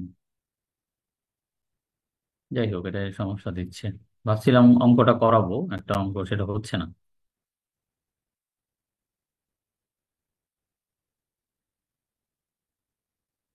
আচ্ছা, এখন বলেন, অ্যাসেসমেন্ট তো মোটামুটি যেটা দেখলাম, আমার ইচ্ছা ছিল পার্টনারশিপ ফার্মের একটা অঙ্ক দেবো এবং অঙ্কটা করায় দেবো ইনক্লুডিং পার্টনার, তাহলে একটা জিনিস অন্তত ক্লিয়ার হওয়া যেত। জি স্যার। আচ্ছা, পারতেছি না এই কারণে এটা ডেস্কটপের ওই যে কি ওয়ার্ড ফাইলের এটা ওপেন হচ্ছে না, যেখানে গিয়ে অঙ্কটা করাবো। আচ্ছা, দেখি অন্যভাবে পারি কিনা।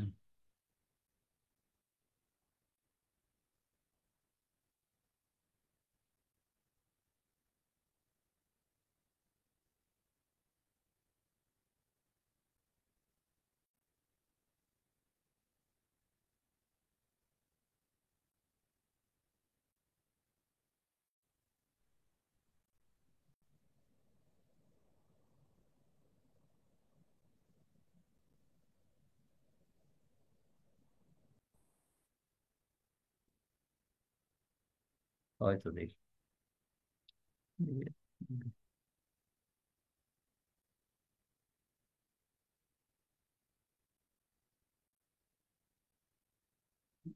করানো যাবে।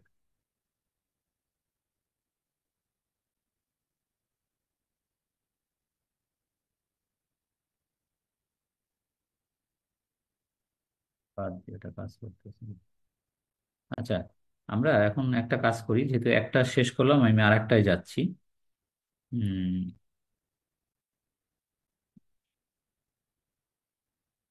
আচ্ছা, আপনি ওই কোশ্চেনটা করতে পারেন, আপনি মিনিমাম ট্যাক্স নিয়ে কি একটা কোশ্চেন করবেন বলছিলেন? জি স্যার।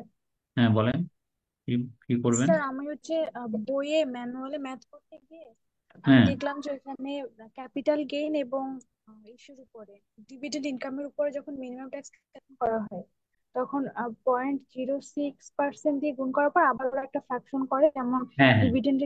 স্যার এইটা রাইট। তো কিছু পাইলাম না, ওই যে আয়কর পরিপত্র না সরাসরি নিছে 0.60% দিয়ে, তো আসলে কোনটা ঠিক?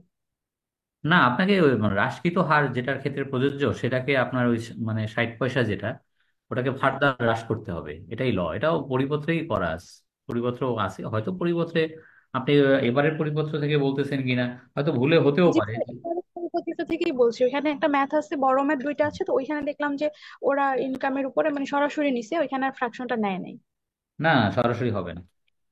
ওকে আপনার স্যার। যেহেতু ক্যাপিটাল গেইনের ট্যাক্স রেট হচ্ছে 15 এবং ডিভিডেন্ডের ট্যাক্স রেট হচ্ছে 20, তো সুতরাং আপনাকে alternative minimum tax on gross receipt, যেটা টার্ন ওভার ট্যাক্স, ওটা করার সময় ডাইরেক্ট আপনি 60% নিতে পারবেন না। ওটাকে ভাঙতে হবে, ওটাকে কমাতে হবে। বুঝছেন? Okay sir. জি স্যার। এই আর কি। উম,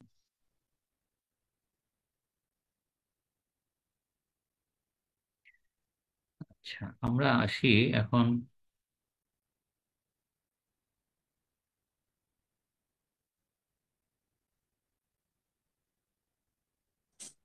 স্যার টিডিএস থেকে স্যার টিডিএস থেকে একটা কোশ্চেন করা যাবে? টিডিএস, হ্যাঁ, করেন। স্যার স্যার টিডিএস এর ফ্রেইট ফরওয়ার্ডার যারা থাকেন, এই ফ্রেইট ফরওয়ার্ডার স্যার ওদের হচ্ছে দুইটা রেট ছিল। একটা ছিল স্যার হচ্ছে যে কমিশনের উপর 10% চার্জ করতে হবে, হুম। অথবা হচ্ছে স্যার হচ্ছে আর একটা ছিল 2.5% গ্রোস বিলের উপর। এক্ষেত্রে স্যার হচ্ছে আমরা যখন আমাদের কোম্পানিতে যখন প্র্যাকটিস করতেছিলাম আমরা এটা যে আপনার হচ্ছে আসলে অ্যাকচুয়ালি হবে কোনটা, ওরা ম্যাক্সিমাম ক্ষেত্রে যখন আমাদেরকে বললাম যে আপনাদের কাছ থেকে তো 2.5% আমরা কাটবো যদি গ্রোস বিল আপনারা সাবমিট করেন, তখন হুম। স্যার ওরা কি করলো, ওরা স্যার কমিশনটাকে ভাগ করে দিল। কিভাবে স্যার হচ্ছে যেমন প্রত্যেক বিলের জন্য 3,000 টাকা কমিশন, মানে 12 লাখ টাকার বিলের উপরে 3,000 টাকা কমিশন, আবার হচ্ছে 20,000 টাকার বিলের উপরও 3,000 টাকা কমিশন, যেন আমরা কমিশনের উপর 10% কাটি, মানে এই সুবিধাটা নেওয়ার জন্য।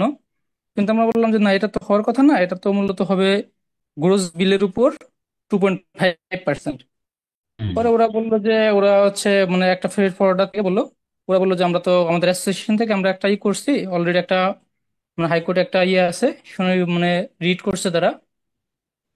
পরে হুম। ওরা স্যার হচ্ছে হাইকোর্ট থেকে একটা মানে নিয়ে আসলো, একটা হাইকোর্ট থেকে একটা রায় নিয়ে আসলো, বললো যে এটা দিয়ে যে তারা হাইকোর্ট বলছে যেটা এই করার জন্য, মানে ওই গ্রোস বিলের উপর আমরা কাটতে পারবো না, আমরা শুধু কমিশন যেটা সে কমিশনের উপর কাটবো।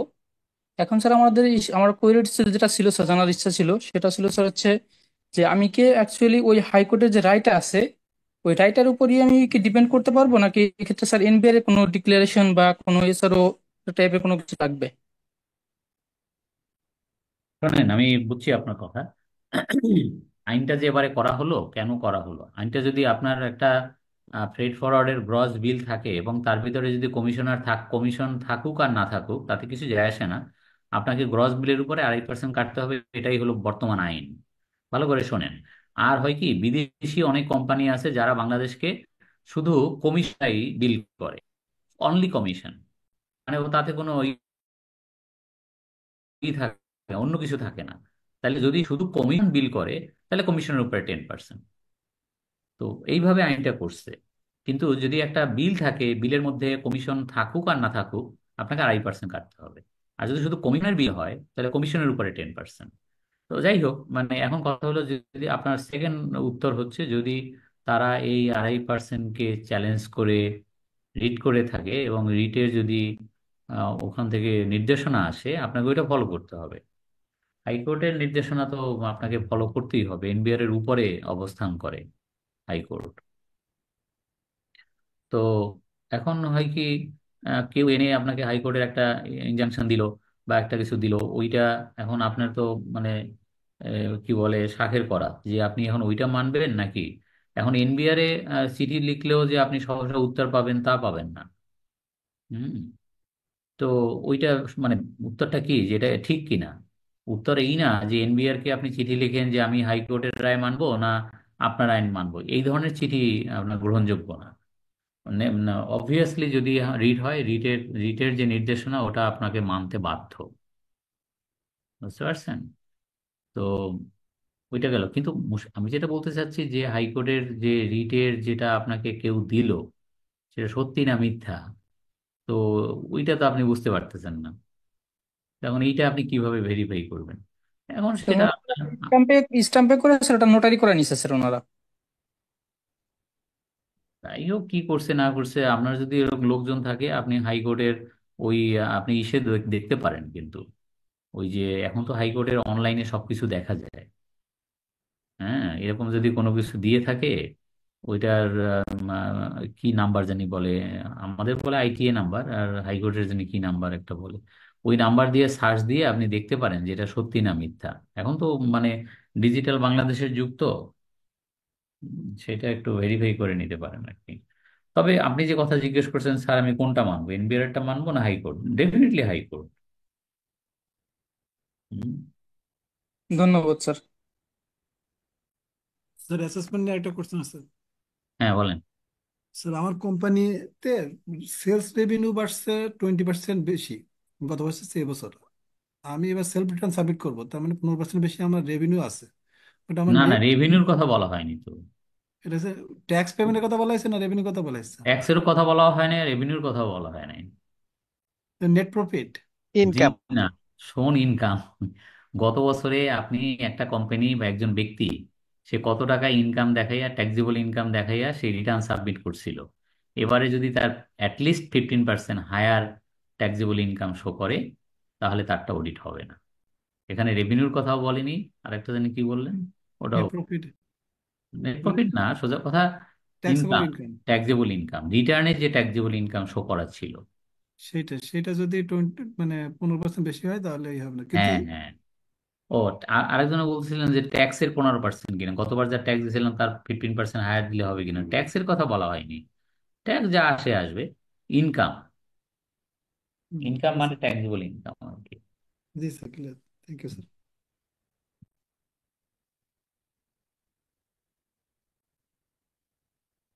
এই,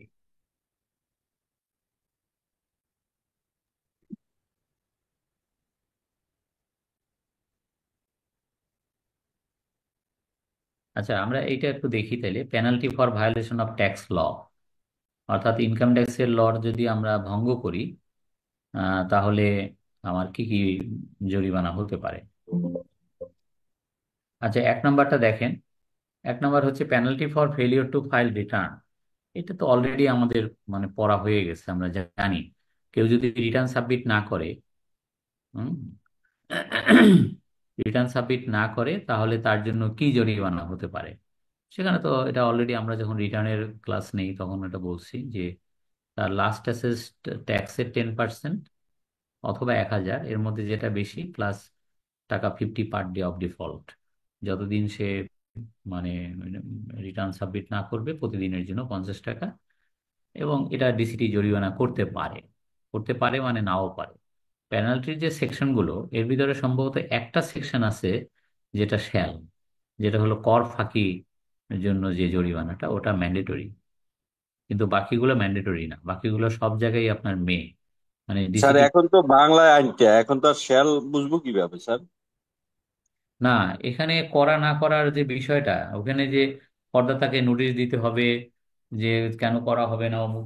এখন হয়েছে কি ভাষাগত, আগে যেটা মেয়ে ছিল শ্যাল ছিল, এখন হলো সব জায়গায় ওইরকম করে দিচ্ছে। ওই জায়গায় করে দেওয়া মানে কিন্তু তা না, ব্যাপারটা বুঝছেন? করে দেওয়া মানে কিন্তু যে এটা কম্পালসারিলি করতেই হবে, কেউ যদি রিটার্ন দাখিল না করে তার একেবারে জরিমানা কম্পালসারি, এটা কিন্তু করা হয়নি।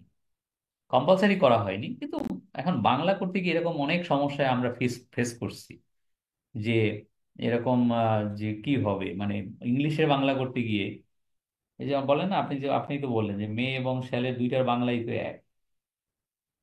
কেন আপনার এই যে 266-এ যেটা বলছে যে আহ জরিমানা আরোপ করিতে পারিবেন, পারিবেন মানে নাও পারিবেন, এটা মেয়ে তো মেয়ে, বুঝছেন? স্যার হ্যাঁ এখন 266 স্যার যেটা বলছে, যদি রিটার্ন জমা না দেয় তাহলে সর্বশেষ নিরূপিত আয়। হ্যাঁ হ্যাঁ। কিন্তু যদি এটা এমন হয় যে এই অর্থাৎ 23-24 ইনকাম ইয়ারের কোনো রিটার্ন আমি দেই না, সেক্ষেত্রে জরিমানা কিভাবে ইম্পোজ হবে? এটা কি কার ইনকামের উপরে হবে? 23-24 কর বছরের রিটার্ন, যদি রিটার্নটা কেউ না দিয়ে থাকে তাহলে তার 22-23-এর যেটা ওইটা 10%। যদি নতুন এসএসসি হয় স্যার, যে তার তেইশ ও চব্বিশ ইনকাম না না, ইয়ারে তার। না না না, নতুন তো লেখাই আছে সেকেন্ড প্যারা, আপনি সেকেন্ড প্যারাটা দেখেন নাই। সেকেন্ড প্যারাতে বলছে যে একজন ব্যক্তি করদাতা যিনি ইতিপূর্বে কখনো রিটার্ন দাখিল করেননি, সেক্ষেত্রে তার সর্বোচ্চ জরিমানা হবে 5,000 টাকা। ও আচ্ছা আচ্ছা, জি স্যার। হুম। স্যার আর একটা একটু অ্যাডভান্স ইনকাম ট্যাক্সের একটা প্রশ্ন ছিল স্যার। হ্যাঁ, অ্যাডভান্স স্যার ইনকাম ওই যে ট্যাক্স। স্যার, জি স্যার, এই দিতে হবে স্যার, সেটা ওই যে 4টা ইনস্টলমেন্ট দিতে হবে। এখন স্যার এই যে লেটেস্ট ইনকাম বলতে কি স্যার, আমি আজকে হচ্ছে নভেম্বর, এখন আমি যদি স্যার 23-24-এর যদি ইনকামের হিসাব করি, তাহলে কি আমার 23-24 ইনকামের উপর ডিপেন্ড করে আমার ইনস্টলমেন্ট গুলো দেবো, নাকি তার আগের যে অ্যাসেসমেন্ট হচ্ছে ওইটার উপর ডিপেন্ড করে দেবো? লেটেস্ট বলতে কাকে বোঝাইছে?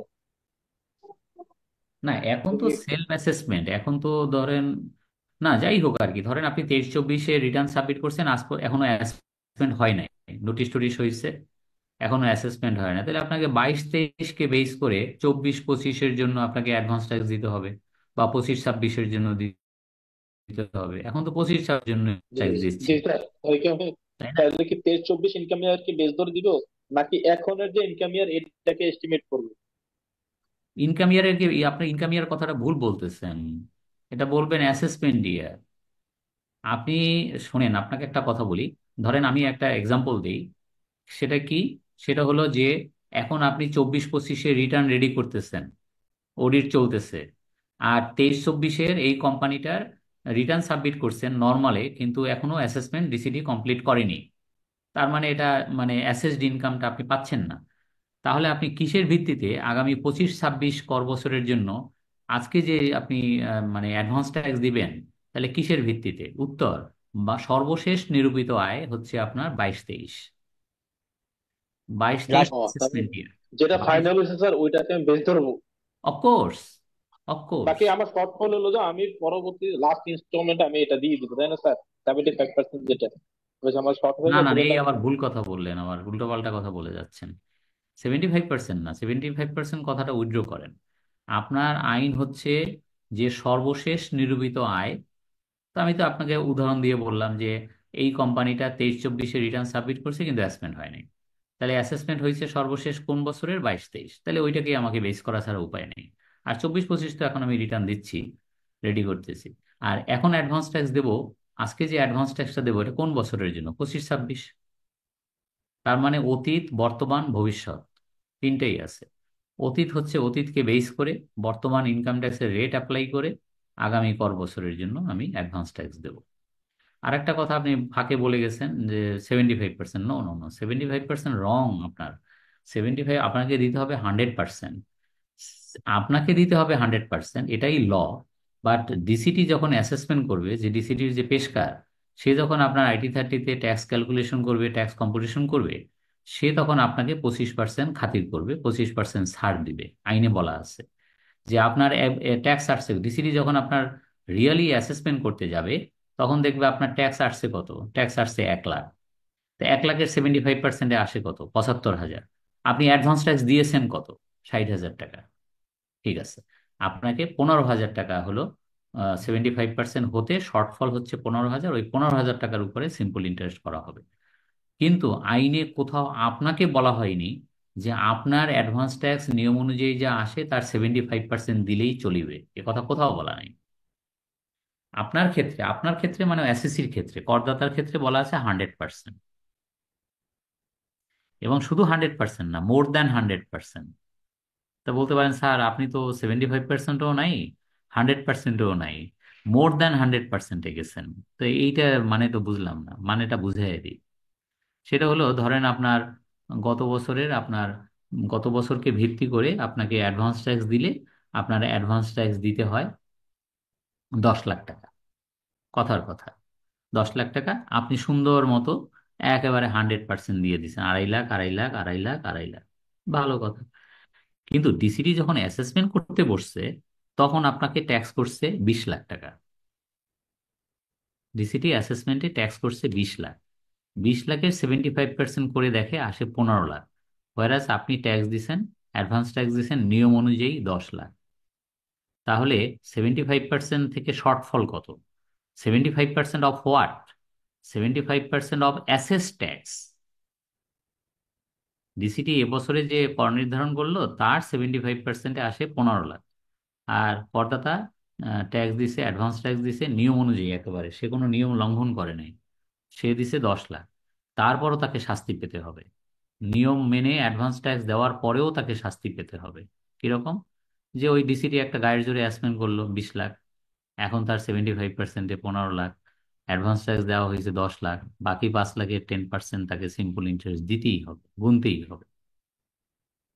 এখন বলতে পারেন স্যার এটা দিতেই হবে, না দিলে আপিল করতে পারেন, সেটা ভিন্ন কথা। কিন্তু এই হচ্ছে যেটা বললাম আপনাকে আর কি। আর তার আপনি মানে আমাকে স্যার কি সে আপনি আপনি আমাকে কি বলছেন, আপনি উল্টা কথা বলছেন যে স্যার আমার গতবারের নিয়ম অনুযায়ী আমাকে অ্যাডভান্স ট্যাক্স দিতে হয় হচ্ছে 10 লাখ, লাস্ট অ্যাসেস ট্যাক্সের উপরে ভিত্তি করে। তাহলে 10 লাখের 75% স্যার 7.5 লাখ টাকা দিলেই তো হবে, তাই না স্যার? এই হলো আপনার কোশ্চেন। আপনার কোশ্চেনটা টোটালি রং, বুঝছেন? জি স্যার, তাহলে স্যার আমি যেটা অ্যাসেস করবো বা এস্টিমেট করবো আমারটা হবে না, সে যেটা এস্টিমেট করবে ওই অনুযায়ী আমার সাথে সে ডিফারেন্সিয়েট ক্রিয়েট করবে। তাহলে তাহলে তা আমি বোঝেন যদি অবস্থা। আমি তাহলে আপনি বোঝেন, আপনি যতই অ্যাডভান্স ট্যাক্স দেন কোনো কাম হবে না। তাহলে তো স্যার আমারটা কখনোই হবে না, সে আমি যাই বলি সে বলবো, হ্যাঁ, যদি ইয়ে করা থাকে আর কি, সে আমারটাকে এইটাই এইটাই ডিসকোয়ালিফাই করে। এইটাই। তাহলে তো এটা স্যার কেমন এলো না।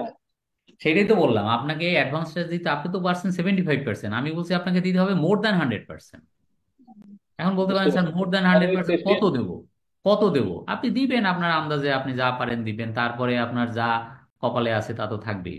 ওই 75% ওটা তো একদম সূত্র, ওটা তো নিউটনের সূত্র, ও ওটা তো কিছু করার নাই। স্যার ডিসিটি ইচ্ছা করলে কি এই সিম্পল ইন্টারেস্ট ছাড় দিতে পারে? এ নো নো, না একারে না। এটা মানে ছাড় দেওয়ার কোনো এখতিয়ারই নেই, আইনই নাই, এটা ম্যান্ডেটরি। স্যার দিতে গেলে তো আর এস্টিমেট এই করতে হবে। জায়গাগুলোতে যে স্যার কনফ্লিক্ট তৈরি হয়ে যায় আর কি ডিসিটির সাথে, কারণ সে একটা অ্যাসেসমেন্ট করছে আমি একটা অ্যাসেসমেন্ট করছি, এখন মানে সে তারটার সাথে কম্পেয়ার করে আমার তাকে ডিসকোয়ালিফাই করবে, সেক্ষেত্রে তো স্যার হুম। সমস্যাগুলো বেড়েই চলবে আর কি। সহজ হলো না আর শুনেন, কি স্যার, এখন সহজ করতে এই যে যদি ধরেন যাচ্ছি এই যে রেভিনিউ বোর্ডের সংস্কারের কথা, এইটা একটা কিন্তু বড় সংস্কারের পয়েন্ট। আপনি, একটা কমিটি হয়েছে 5 জনের একটা কমিটি, তো জাতীয় রাজস্ব বোর্ডকে সংস্কারের আওতায় নিয়ে আসতেছে এই বর্তমান এই যে বৈষম্য বিরোধী মানে যে সরকার। তো এখন সেখানে এই একটা ভালো প্রপোজাল, যে আমি রিটার্ন দিলাম আমার মতো করে, সরকার নিয়ম করলো যে আমাকে লাস্ট অ্যাসেসড ইনকাম অনুযায়ী আমাকে অ্যাডভান্সটা দিতে হবে। আমি বাংলাদেশের একদম খাঁটি বান্দা। আমি যা নিয়মের বাইরে আমি যাই না, এক চুলো যাই না, তাহলে আমি এক চুলো নিয়মের বাইরে না গিয়ে একদম নিয়ম মাফিক আমি অ্যাডভান্স ট্যাক্স দিলাম, তারপরে আমার উপরে এত খড়গহস্ত কেন হবে? কি বুঝাতে পারছি? তাইলে জি স্যার। এই আইনেরও সংস্কার হওয়া দরকার, এই আইনেরও সংস্কার হওয়া দরকার। এটা একটা বৈষম্য, ঠিক না? আচ্ছা, তো যাই হোক, এটা নিয়ে অনেক কথা হলো। রিটার্ন দাখিল না করার জন্য জরিমানা। তারপরে আসেন penalty for file withholding tax return submit না করলে তার জন্য একটা জরিমানার বিধান আছে। এই সেটা কত পার্সেন্ট? সেটা হলো ওই যে 10% of the last assessed income or 5,000 টাকা whichever is higher, plus যত মাস বিলম্ব করবে প্রতি মাসের জন্য, প্রতি মাস বা তার ভগ্নাংশের জন্য 1,000 টাকা করে। তারপরে 3 number, penalty for failure to issue আর টিডিএস সার্টিফিকেট। তো টিডিএস সার্টিফিকেট যদি ইস্যু না করে তার জন্য এরকম মানে কত টাকা, 5,000 টাকা এবং এডিশনাল 1,000 টাকা করে জরিমানা করা যেতে পারে। Penalty for failure two furnish information as required under section 200, মানে তথ্য চেয়ে সম্ভবত, তথ্য চেয়ে তথ্য না পেলে তার জন্য ইনস্ট্যান্টলি 50,000 টাকা জরিমানা করা যাবে। আর যতদিন বিলম্ব করবে তথ্য দিতে, প্রতিদিনের জন্য 500 টাকা জরিমানা করা যাবে। তারপরে দেখেন penalty for not maintaining accounts in the prescribed manner. যদি নির্ধারিত ফর্মে নির্ধারিত পদ্ধতিতে আইএএস বা এফআরএস অনুযায়ী যে অ্যাকাউন্টস মেনটেন করার কথা সেটা সেই অনুযায়ী করা না হয়, তাহলে তার জন্য জরিমানার বিধান আছে। তো এটা গেল 5 নাম্বার। 6 নম্বরে বলছে penalty for issuing fake TIN. যদি কেউ ভুয়া টিন ব্যবহার করে বা অন্যের টিন নিজের নামে চালাইয়ে দেয়, তাহলে তার জন্য আপনার জরিমানার বিধান আছে। হুম, এই 20,000 টাকা জরিমানা। তারপরে failure, penalty for failure to pay advance tax. যার অ্যাডভান্স ট্যাক্স দেওয়ার কথা, অ্যাডভান্স ট্যাক্স দেয়নি বা কোনো ইনস্টলমেন্ট মিস করছে, তার তার জন্য কি জরিমানা হতে পারে।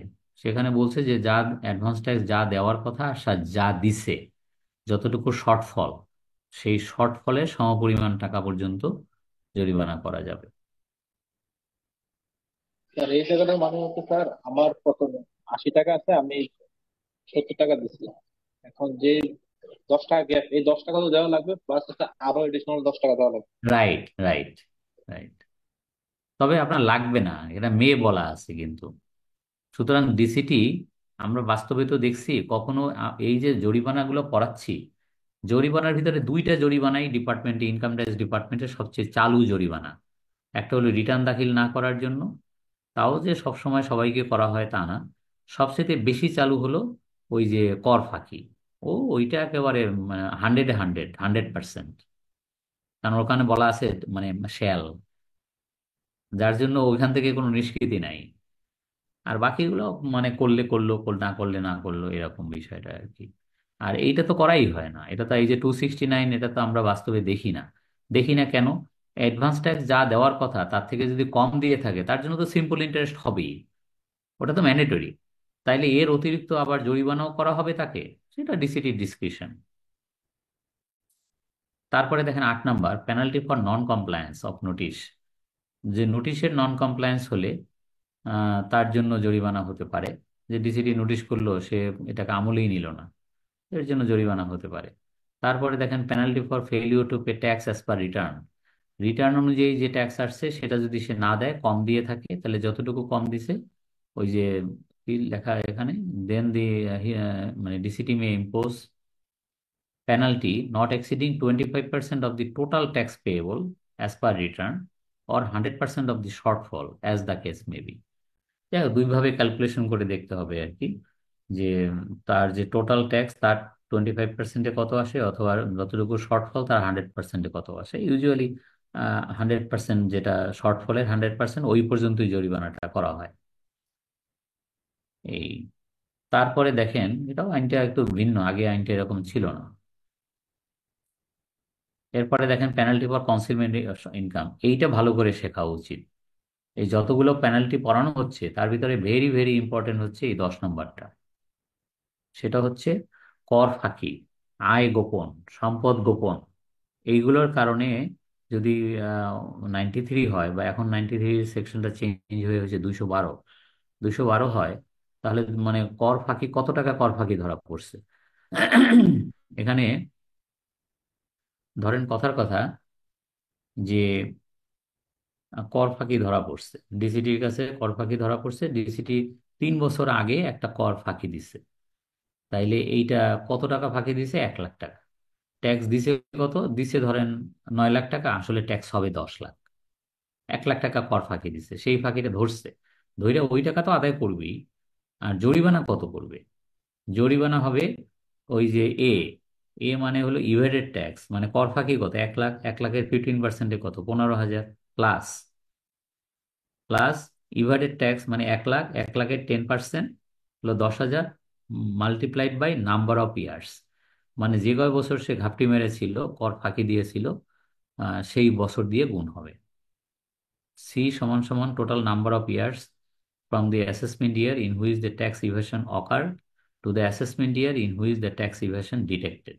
যে বছরে কর ফাঁকি সংঘটিত হয়েছে আর যে বছরে মানে কর ফাঁকি উদ্ঘাটিত হয়েছে, হুম, এই total number of years from the assessment year to the detection year, মানে কোন বছরের কোন অ্যাসেসমেন্ট ইয়ারের ট্যাক্স ইভেশন মানে ধরা পড়ছে, আর কবে ধরা পড়ছে, কোন অ্যাসেসমেন্ট ইয়ারে এটা ধরা পড়ছে। তো এই যে ডিফারেন্সটা, ওইটাই হচ্ছে নাম্বার অফ ইয়ার্স।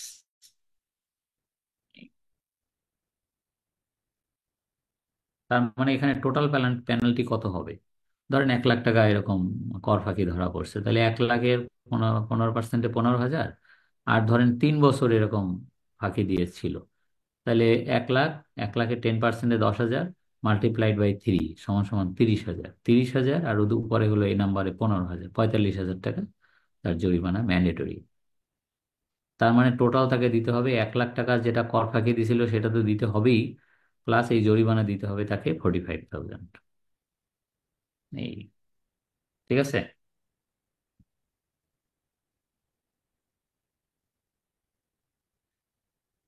আচ্ছা, এরপরে দেখেন penalty for false audit report sign by the chartered accountant.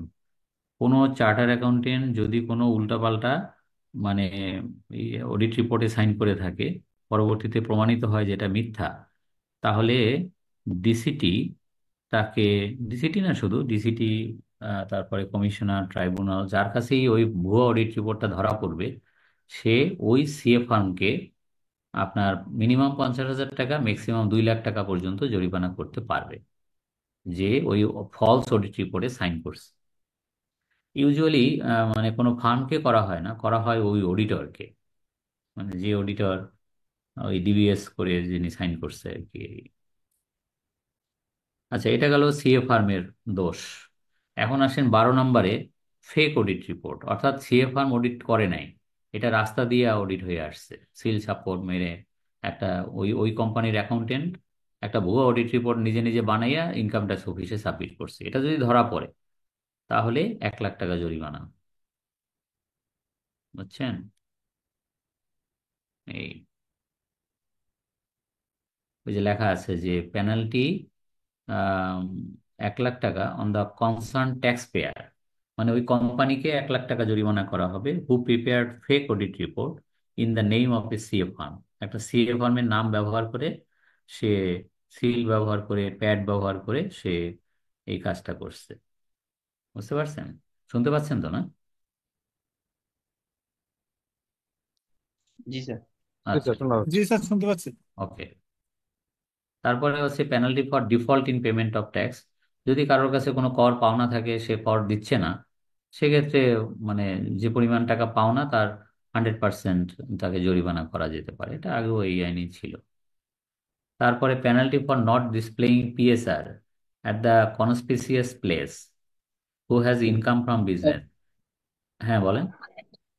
Sir ওই যে প্রশ্ন স্যার, আগে যেটা বলে এসএসসি এর ডিফল্ট যে কথাটা ছিল এটা হচ্ছে 275, এখন এটা কর পরিশোধ খেলাপি হইবার জরিমানা। কোনটা তাহলে কোনটা? এটা কি স্যার 275। 275? আগে হ্যাঁ তো, হ্যাঁ আগে তো কথাটা ছিল এসএসসি ডিফল্ট, তাহলে হ্যাঁ, এই কথাটা এখানে থাকতো, এই এই ক্ষেত্রে এই জরিমানা হবে এই 275-এর অর্ধেক, অর্থাৎ যে পরিমাণে ডিফল্ট করছি ওই পরিমাণে আমার জরিমানা হবে। রাইট, যদি ওই 1,000 পরিমাণ টাকা পর্যন্ত বকেয়া হয়। জরিমানা করতে পারে, হবে না, ও আচ্ছা আচ্ছা, হতে পারে আর কি। রেকর্ড জি স্যার। হুম। তারপরে হলো যে যাদের ব্যবসা থেকে ইনকাম আছে তাদের কিন্তু পিএসআরটা দৃশ্যমান জায়গায় টানায় রাখিতে হইবে। এই জন্য আপনারা যে বিভিন্ন দোকানে যান, অনেক বড় বড় দোকানে কিন্তু এই ইনকাম ট্যাক্সের এই পিএসআরটা আপনি দেখতে পাবেন। হ্যাঁ, তো অনেক জায়গায় আমি দেখি যে ইনকাম ট্যাক্সের একটা ক্লিয়ারেন্স সার্টিফিকেট টানায় রাখছে, কেউ টিন বাধাই করে টানায় রাখছে, কিন্তু নিয়ম কিন্তু তা না, নিয়ম হলো পিএসআরটা টানায় রাখতে হয়। পিএসআর মানে হলো ওই যে রিটার্ন সাবমিশনের যে অ্যাকনলেজমেন্ট স্লিপ, ওইটা টানায় রাখতে হয় আর কি। এবং যদি টানায় না রাখে তাহলে ডিসিডি তাকে, ওই দোকানদারকে মিনিমাম 20,000, ম্যাক্সিমাম 50,000 টাকা পর্যন্ত জরিমানা করতে পারে। এই, তারপরে দেখেন penalty for failing to notify the DCT within 15 days of business discontinuance. ব্যবসা বন্ধ করার 15 দিনের মধ্যে যদি ডিসিটিকে জানাতে ব্যর্থ হয়, তাহলে 15 দিনের মধ্যে যদি ডিসিটিকে জানাতে ব্যর্থ হয়, তো আজকের ক্লাসেই দেখলেন যে কেউ যদি ব্যবসা বন্ধ করে দেয় তাহলে 15 দিনের মধ্যে ডিসিটিকে জানাতে হবে। যদি না জানায় তার জন্য জরিমানা হতে পারে। কত টাকা জরিমানা হতে পারে? আগের বছরে তার যে ট্যাক্স হয়েছিল তার সমপরিমাণ টাকা পর্যন্ত জরিমানা হতে পারে। এই যে লেখা আছে, DCT may impose penalty a sum not exceeding the amount of tax assessed to him during the previous year. আগের বছরে তার ট্যাক্স হয়েছিল তার সমপরিমাণ তাকে জরিমানা করতে পারবে। 16 নম্বরে 16, 17, 18, 19 এই চারটা এখন পড়ানো হবে না। কেন হবে না? এটা ট্রান্সফার প্রাইসিং এর সাথে রিলেটেড, সুতরাং এটা আগামী ক্লাসে। কারণ ট্রান্সফার প্রাইসিং না পড়াইয়া যদি এখন এই পেনাল্টি পড়াই, এটা হবে না, এই ওই দিন পড়ানো হবে আর কি। ঠিক আছে, 17, 18, 19 এই তিনটা আর কি, এই তিনটাই আপনার ওই ট্রান্সফার প্রাইসিং রিলেটেড। এই, দেখেন নিচের কথাটা একটু ইম্পর্টেন্ট, কনক্লুশন যেটা, no penalty shall be imposed without giving a reasonable opportunity of being heard. কোনো জরিমানাই ডিসিটি ডাইরেক্ট করতে পারবে না করদাতাকে শুনানির সুযোগ না দিয়ে। করদাতাকে আত্মপক্ষ সমর্থনের সুযোগ দিতে হবে, তাকে নোটিশ করতে হবে, হে সম্মানিত করদাতা, আপনাকে কেন জরিমানা করা হবে না এই অপরাধের কারণে ইত্যাদি। আর 2 নম্বরে বলছে যে কিছু কিছু ধারায় জরিমানা করতে গেলে আইজেসিটির অনুমোদন লাগবে, ডিসিটি একা একা পারবে না। কারণ ডিসিটির হয়তো রাগ হলো, সে তো ফট করে একটা জরিমানা করে দিল, সেটা যেন না করতে পারে, তার হাত পা বাঁধা, সে তখন তার বসের কাছে চিঠি লিখতে হবে যে হে বস, আমি আমার একজন করদাতাকে এই পরিমাণ টাকা জরিমানা করতে চাই এই অপরাধের কারণে, আপনার অনুমোদন চাই। তো বস আবার একটু ভালো করে দেখবে যে এটাকে মানে যেন মিসইউজ না হয়। কারণ সত্যিকার অর্থে কি, এই ডিপার্টমেন্টের নাম হচ্ছে income tax department, not the penalty department. Penalty করা কাজ না, কাজ হলো আয়কর আরোপ করা এবং আদায় করা। জরিমানা করা কিন্তু মুখ্য উদ্দেশ্য নয়, কিন্তু কখনো কখনো পিউনিটিভ মেজার নিতে হয়। হুম, সেটা ভিন্ন কথা, কিন্তু শুধু বসে বসে জরিমানাই করবে এর জন্য তো তাকে বসানো হয়নি। বুঝছেন? এই, Yes. ঠিক আছে। আচ্ছা, তাহলে আমাদের এটা শেষ হয়ে গেল, 2টা আমাদের শেষ হলো।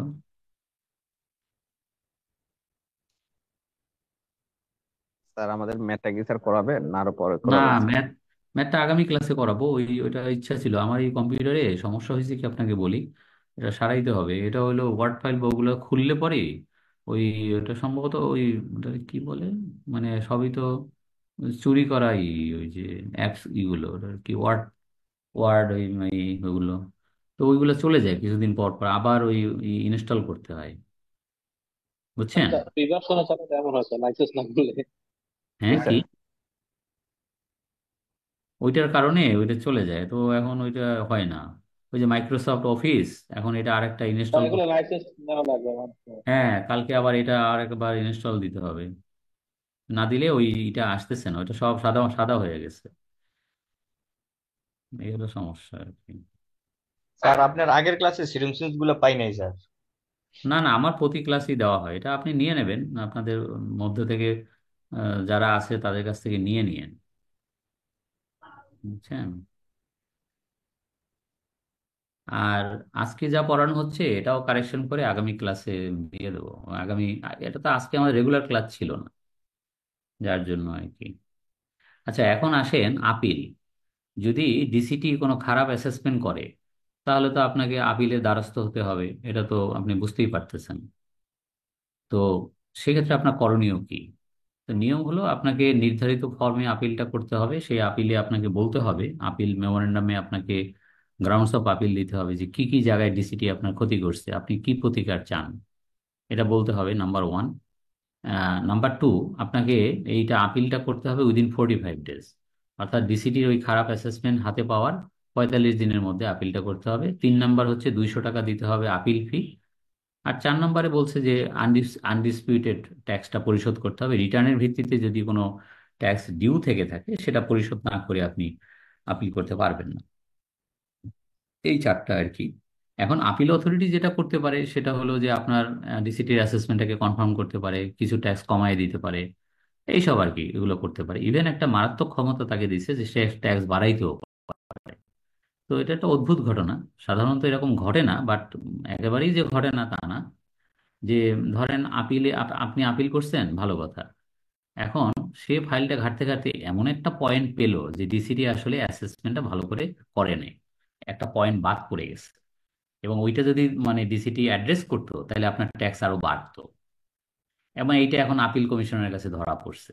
সে তখন আপনাকে চিঠি দিবে যে হে সম্মানিত করদাতা, আপনি আপিল করেছেন আমার কাছে, ভালো কথা, এটা আগামী এত তারিখে শুনানির জন্য আপনাকে চিঠি দেওয়া হয়েছে, সেদিন আপনার কথা শুনবো, যে কি কি কারণে আপনার ডিসিটি কি ক্ষতি করছে সেটা শুনবো, বাট আমার একখান কথা আছে, আমি একটা পয়েন্ট ধরিয়েছি, সে পয়েন্ট হলো এই, এই ব্যাপারেও আপনার বক্তব্য থাকলে ওই একই দিনে আপনি বলবেন। এবং এইটা আপনাকে আলাদাভাবে চিঠি দিলাম এই কারণে, যদি আমি এই পয়েন্টটা অ্যাড্রেস করি আপিলে তাহলে আপনার ট্যাক্স বাড়বে। এই, তো বিষয়টা হলো এই, আবার চারটা পয়েন্ট বলি। একটা হলো নির্ধারিত ফর্ম, আপনাকে আপিল করতে হবে। 2 নম্বরে উইদিন 45 ডেজ। 3 নম্বরে 200 টাকা আপিল ফি। আর 4 নম্বরে তো অ্যাজ পার রিটার্ন যে ট্যাক্সটা দেওয়ার কথা, মানুষ তো তার রিটার্ন যখন ফিল আপ করে, তার যে পরিমাণ টাকা ট্যাক্স আসে ওইটা না দিয়ে তো কেউ রিটার্ন সাবমিটই করে না।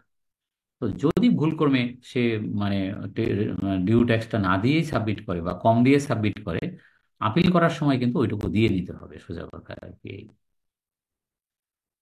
তো এখন কথার কথা যে একটা ডিসিটি ধরেন একটা ব্যাড অ্যাসেসমেন্ট করছে, আপনি কত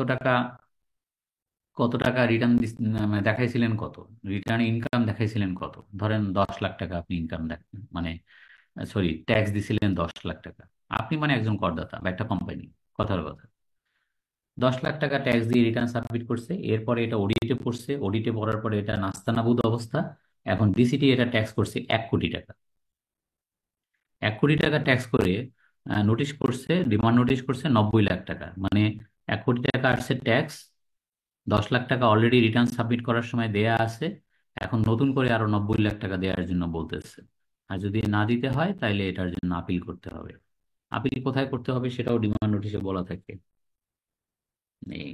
তো ধরেন আপিল করলো, আপিলে সব করদাতার কথা শুনলো। নর্মালি আপিলে মানে ডিপার্টমেন্টের পক্ষ থেকে কেউ হাজির থাকে না। হ্যাঁ, যে ওই যে ডিসিটির বিরুদ্ধে আপনি আপিল করলেন, যাইয়ে দেখলেন সেও ওইখানে হাজির, ইউজুয়ালি এটা হয় না। হ্যাঁ।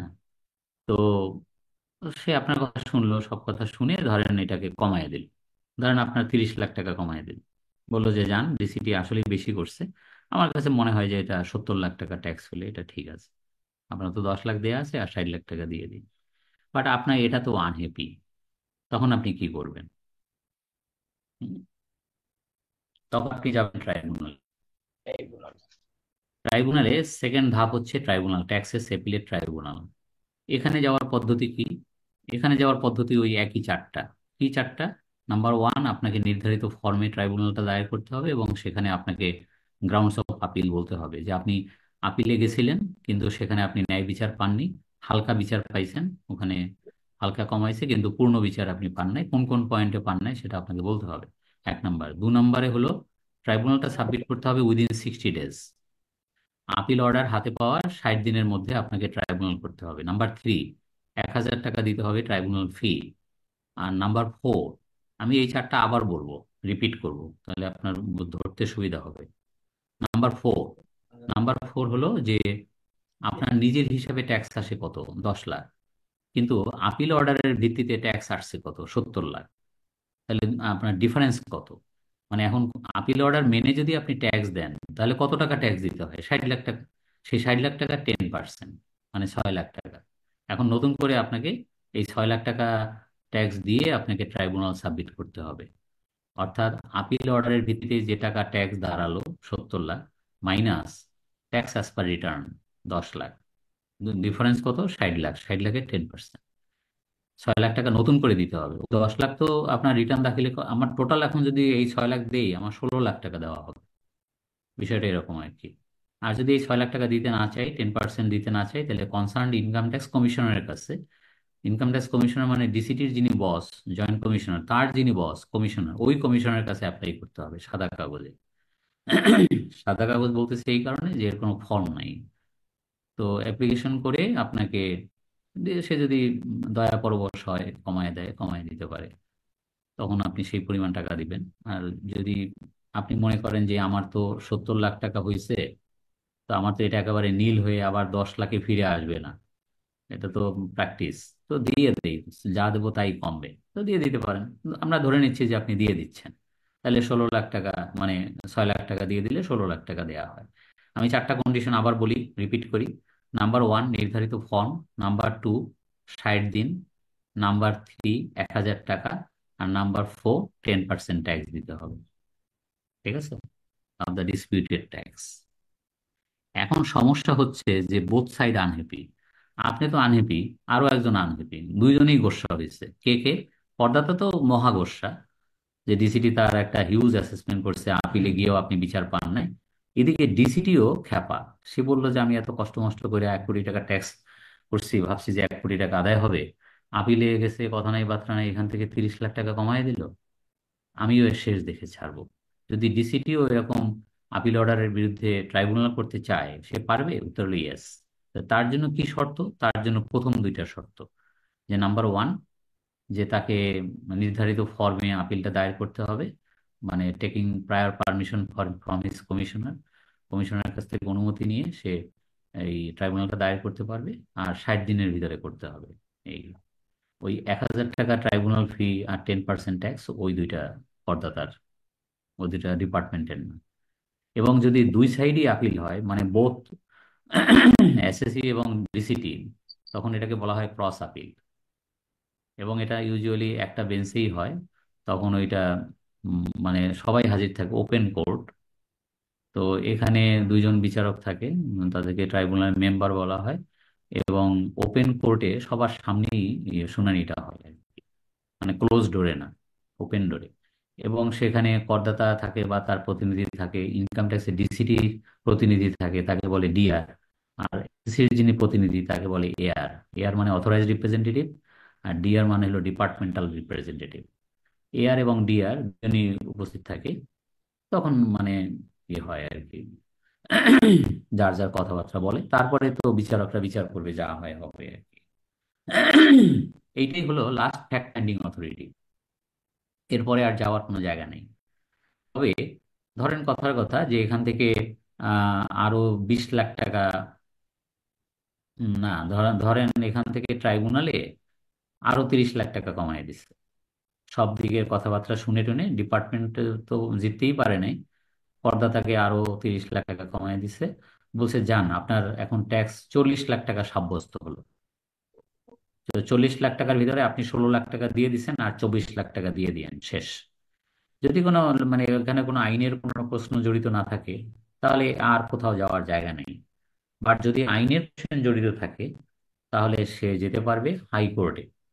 সুপ্রিম কোর্টের যে লোয়ার ডিভিশন, ওটার নাম হলো হাইকোর্ট ডিভিশন, আর যেটা হায়ার ডিভিশন সেটার নাম হলো এপিলেট ডিভিশন। তো যেটা মানে লোয়ার কোর্ট, ওটার নাম হলো হাইকোর্ট। তো হাইকোর্টে, হাইকোর্ট ডিভিশনে রেফারেন্স মামলা দায়ের করা যাবে এগেইনস্ট দ্য ট্রাইব্যুনাল অর্ডার। এখানে যেতে গেলে তার পদ্ধতি কি? ওই চারটা। কোন চারটা? নাম্বার ওয়ান, নির্ধারিত পদ্ধতি। নাম্বার টু, 90 দিন, ট্রাইব্যুনাল অর্ডার হাতে পাওয়ার 90 দিনের মধ্যে আপনি হাইকোর্টে যেতে পারবেন। নাম্বার থ্রি, 2,000 টাকা দিতে হবে ট্রাইব্যুনাল, হাইকোর্ট ফি। সবই বাড়তেছে, দিনও বাড়তেছে, ফিও বাড়তেছে। আর 4 নাম্বার, দরকার হয় এই চারটা আবার রিপিট করব, একবারে হয়তো আপনারা মনে রাখতে পারবেন না। 4 নাম্বারটা হচ্ছে আপনাকে আবার 25% ট্যাক্স দিতে হবে। কিসের 25%? Disputed tax. ডিসপিউটেড ট্যাক্স হলো 30 লাখ টাকা। আপনার নিজের হিসাবে ট্যাক্স আসে 10 লাখ, কিন্তু ট্রাইব্যুনাল থেকে আপনাকে ট্যাক্স করে দিচ্ছে 40 লাখ। 6 লাখ টাকা দিচ্ছেন মাঝখানে, সেটা ভিন্ন কথা। কিন্তু আপনার ডিসপিউটেড, ধরেন আইনগত প্রশ্ন জড়িত ওই পুরা 30 লাখ টাকা নিয়েই, কথার কথা, ওইটার কারণে ট্রাইব্যুনাল ছাড়তে পারে না পুরোটা। তো এখন ওই 30 লাখ টাকার 15%-এ 4.5 লাখ টাকা এখন নতুন করে দিতে হবে, দিয়ে আপনাকে হাইকোর্ট করতে হবে। মনে রাখতে হবে, এক জায়গায় লিখে রাখতে হবে যে আপনি কত দিলেন মোট। প্রথম দিলেন রিটার্ন দাখিলের সময় 10 লাখ, এরপরে ট্রাইব্যুনাল সাবমিট করার সময় 6 লাখ, এখন আবার হাইকোর্ট করার সময় আপনি দিলেন 4.5 লাখ। তো টোটাল আপনাকে দেয়া হলো 20.5 লাখ। ইনকাম ট্যাক্স ডিপার্টমেন্ট আপনার কাছে আরো 19.5 লাখ টাকা পায় অ্যাজ পার ট্রাইব্যুনাল অর্ডার। তো এইখানে কিন্তু ইনকাম ট্যাক্স ডিপার্টমেন্টও যেতে পারে, শুধু যে মানে করদাতা যেতে পারে তা না, একই কথা। ইনকাম ট্যাক্স ডিপার্টমেন্ট যদি হাইকোর্ট করে, তার জন্য প্রথম দুইটা শর্ত, 1 নম্বর হলো নির্ধারিত সমস্ত পদ্ধতি ফলো করতে হবে, রেজিস্ট্রারের কাছে সাবমিট করতে হবে ইন ট্রিপ্লিকেট, আর হলো 3 সেট করে, আর হচ্ছে ওই 90 দিন, এই আর কি। এখন স্যার হাইকোর্ট এখানে বিচার করবে না, আমি শেষ করিনি, তারপর আপনার কোশ্চেন ফ্লোর ওপেন করে দেবো। তো এখন কথা হলো যে হাইকোর্ট যে বিচার করবে সেটা কতদিনে করবে তার কোনো দিনক্ষণ নাই, এটা কত বছর যাবত ঝুলবে তারও কোনো ই নাই, দিশা নাই। তো যাই হোক, তো এখন কথা হলো হাইকোর্টে যে বিচার করবে, হাইকোর্ট থেকে যে রায় হবে সেই রায় মাথা পেতে নিতে হবে, আর যাওয়ার জায়গা নেই। তবে লাস্ট জায়গা তারপরেও আছে, মানে এই হাইকোর্টের যে বিচার, যে রায়, সেই রায়ের বিরুদ্ধে আপনি সুপ্রিম কোর্টের এপিলেট ডিভিশনে যেখানে প্রধান বিচারপতি সহ অন্যান্য সিনিয়র বিচারপতিরা থাকেন, ওখানে লিভ টু আপিল দায়ের করা যায়। লিভ টু আপিলের বাংলা হচ্ছে আপিল দায়েরের অনুমতি।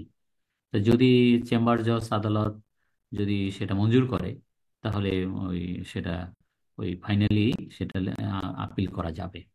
হাইকোর্টের আবেদনের বিরুদ্ধে অ্যাপিলের ডিভিশনে অ্যাপিল মামলা দায়ের করা যাবে, এবং ওখানে যে রায় হবে ওইটাই চূড়ান্ত, ওইটাই লাস্ট। এরপরে আর রাষ্ট্রপতি নাই। এখানে প্রাণের কোনো বিষয় নাই, প্রাণ ভিক্ষারও কোনো বিষয় নেই, টাকা পয়সার বিষয়। সুতরাং এটা সর্বশেষ আশ্রয়স্থল হচ্ছে appellate division of the supreme court. এই তো ওখানে যা বলা থাকবে তাই। অনেকে আমাকে এটা পড়ানোর পরে আমাকে কোশ্চেন করে, স্যার যদি এই শেষ এত দূর দৌড়দৌড়ি করতে করতে যদি আবার সেই 10 লাখে চলে যায়, নেমে আসে, আমি যেটা দিছিলাম ওইটাই আমি উইন করি, তাইলে এ যাবৎ যে 6 লাখ 4.5 লাখ এগুলো দিলাম, এগুলোকে আমি ফেরত পাবো? উত্তর হলো ইয়েস। আমার তো এখন ট্যাক্স হবে 10 লাখ, কিন্তু আমার দেওয়া হয়েছে 20.5 লাখ, তো রিফান্ডেবল হবে 10.5 লাখ। ওইটা পরবর্তী অ্যাসেসমেন্ট ইয়ারের সাথে ট্যাক্সের সাথে সমন্বয় করে স্বাভাবিকভাবেই এটা হবে আর কি। তো ফ্লোর ইজ ওপেন, এখন আপনি কোশ্চেন করতে পারেন।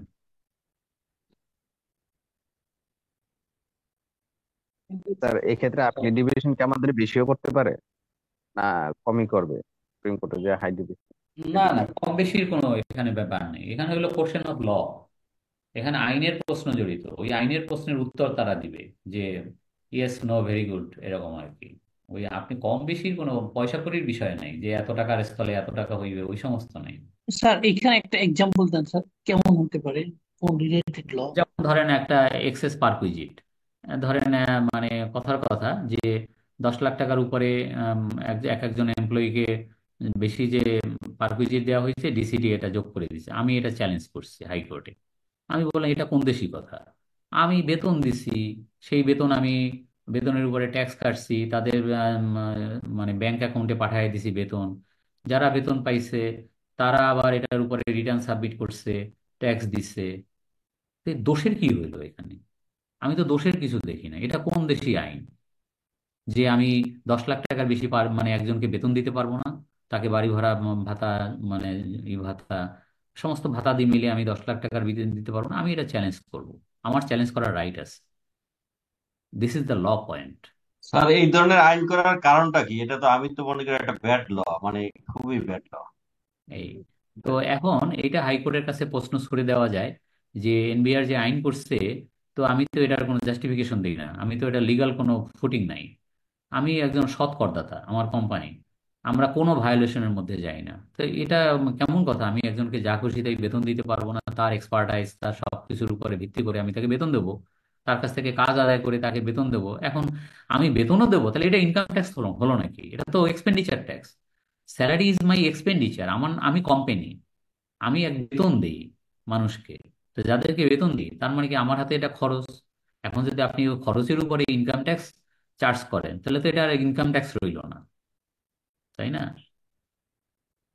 এইটাই আর কি। ওই পাকিস্তান আমলে রবীন্দ্রসঙ্গীত যখন ব্যান্ড ছিল, তখন ঢাকা বিশ্ববিদ্যালয়ের বাংলা বিভাগের হেড ছিলেন আব্দুল হাই। তা হাই সাহেবের পাকিস্তানিরা বলছে যে আপনি রবীন্দ্রসঙ্গীত রচনা করতে পারেন না। তা উনি বলছে যে আমি যদি লিখি সেটা তো রবীন্দ্রসঙ্গীত হবে না, তো হাই সঙ্গীত হবে।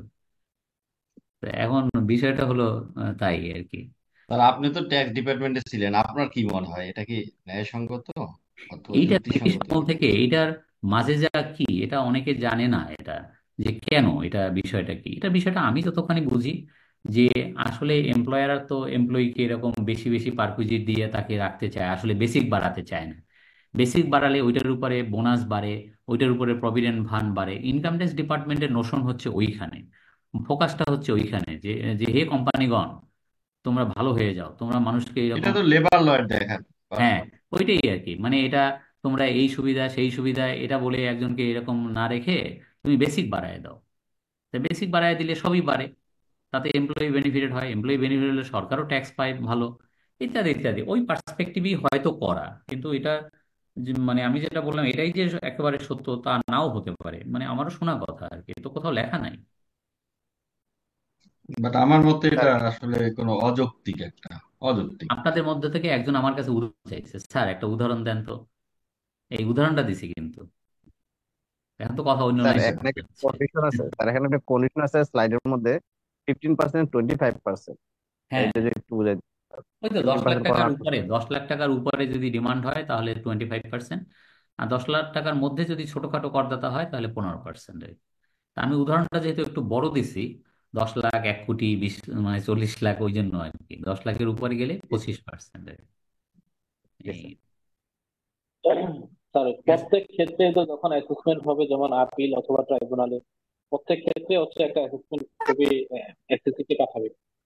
এটা হলো একটা। আরেকটা হলো স্যার, কম্পারিজন যেটা করে, যেমন আমার আপিলে গেলে যে আমি 10% দিতে হবে, এটা হচ্ছে আমার প্রথম যে অ্যাসেসমেন্ট হচ্ছে এটার সাথে আমার যে ট্যাক্স আসলে রিটার্নের সময় এটার কম্পেয়ার করে 10% দেবে। আবার ট্রাইব্যুনালে যখন যাবে তখন আমার আপিলের সাথে ইয়ার পার্থক্য করবে, মানে আগেরটার সাথে পার্থক্য করে হচ্ছে 15% দেবে, এভাবে তো স্যার। না, একটা কথা আপনাকে বলি, আপিল করতে কিন্তু কোনো ট্যাক্স জমা দিতে হয় না। 10% ট্যাক্স জমা দিতে হয় ট্রাইব্যুনাল করতে, বুঝছেন? জি স্যার স্যার। প্রথম ফ্লাইটটা কোনো 10% ইয়া দেওয়া ছিল আপিলেটে। না না, ভুল ভুল, আমি আপনাকে এমন কিছু পড়াইনি। স্যার একটু পিছনে গেলে মনে হয় এই যে একটু পিছনে গেছি, এই যে আপিল। এই যে sir tax to be paid 10%। আরে না, এটা হয়েছে কি এটা হয়েছে যারা আপনি লাল কালিটা তো দেখেনি নাই।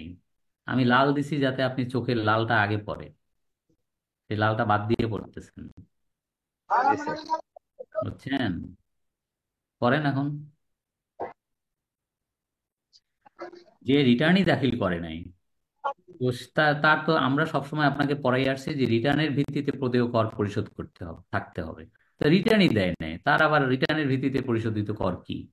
সেইখানে বলছে জি যে স্যার। রিটার্নই দেয় নাই, তার ডিসিটি একটা মানে বেস্ট জাজমেন্ট অ্যাসেসমেন্ট বা এক্সপার্টি অ্যাসেসমেন্ট করলো, সেখানে তাহলে আপিল করার সময় কি তাকে কোনো ট্যাক্স দিতে হবে না? উত্তর হলো ইয়েস, দিতে হবে। সেক্ষেত্রে ডিসিটি যা ট্যাক্স করছে তার 10% দিতে হবে সেই ক্ষেত্রে। জি স্যার, থ্যাংক ইউ। স্যার হ্যাঁ, স্যার একটা তো হচ্ছে স্যার ডিসি মানে অ্যাপিলেট ট্রাইব্যুনাল, আর ডিসিটির পরে স্যার এই যে আপিলটা করবে, এটা স্যার আপিল কোথায় করবে? এটা কি স্যার? আগারগাঁও, আগারগাঁও। মানে এখানে স্যার হেডেড বাই কি স্যার, কমিশনার? কোম্পানি কেসে কমিশনার, আর ব্যক্তি কেসে হলো এডিশনাল কমিশনার, জয়েন্ট কমিশনার, এরা আর কি। জি তবে একটা সুবিধা কি, আপনার এরকম হাতড়াইতে হবে না। আমাদের একটা ভালো জিনিস কি, আপনাকে যে ডিসিটি আপনার খারাপ একটা অ্যাসেসমেন্ট করছে, হ্যাঁ, করে আপনাকে পাঠিয়ে দিচ্ছে, সে আবার নিচে লিখে দেয় যে আপনাকে আগামী 15 দিনের মধ্যে আপনার এই 90 লাখ টাকা পরিশোধ করিতে হইবে, অন্যথায় আপনি অমুক করঞ্চলের অমুক আপিল রেঞ্জে আপিল করিতে পারিবেন, আচ্ছা। বলে দেয়, বলে দেয়। জি জি। তারও তো এটা একটু সুবিধা করে দিচ্ছে স্যার। সুবিধা, আপনি কোন জায়গায় হাতড়াবেন যে আমি এখন কই যাবো, সেটা হাতড়াইতে হবে না, বুঝছেন? এই, ঠিক আছে। আচ্ছা, লাস্ট একটা কথা দিয়ে শেষ করি, সেটা হলো এডিআর। সাউন্ড অফ করেন। এডিআর, এডিআর এর নাম শুনছেন মনে হয়, অল্টারনেটিভ ডিসপিউট রেজলিউশন, বাংলা হচ্ছে বিকল্প বিরোধ নিষ্পত্তি। এইখানে বলছে যে আপনি আপিলের যে স্টেজেই থাকেন, আপিল ট্রাইব্যুনাল, হাইকোর্ট বা সুপ্রিম কোর্ট, আপনি যে লেভেলেই থাকেন, সেইখান থেকে আপনি পজ দিয়ে, অর্থাৎ ওখানে একটু মানে বিরত রেখে ওখানে অ্যাপ্লিকেশন করে আপনি ধরেন আপিল করছেন বা ট্রাইব্যুনাল করছেন অথবা হাইকোর্ট করছেন, এরপর আপনার মনে হলো যে আমি একটু এডিআর করে দেখি না কেন। তো আপনি তখন ওই আপিলে বা ট্রাইব্যুনালে ওখানে একটা সাদা কাগজে অ্যাপ্লিকেশন দিতে পারবেন যে বাংলাদেশে আমি শুনছি, আমাকে বলছে অনেকে যে এডিআর আসছে, তা আমি একটু এডিআর ঘুরে আসতে চাই, এডিআরে যেতে চাই, আমাকে অনুমতি দিন। তো অনুমতি পাওয়ার 30 দিনের মধ্যে আপনি এডিআরে আসতে পারবেন। কেউ যদি এডিআর আসতে চায়, তার নিয়ম হলো ওই চার চার পাঁচটা। চার চার পাঁচটা কি কি? চার পাঁচটা হচ্ছে,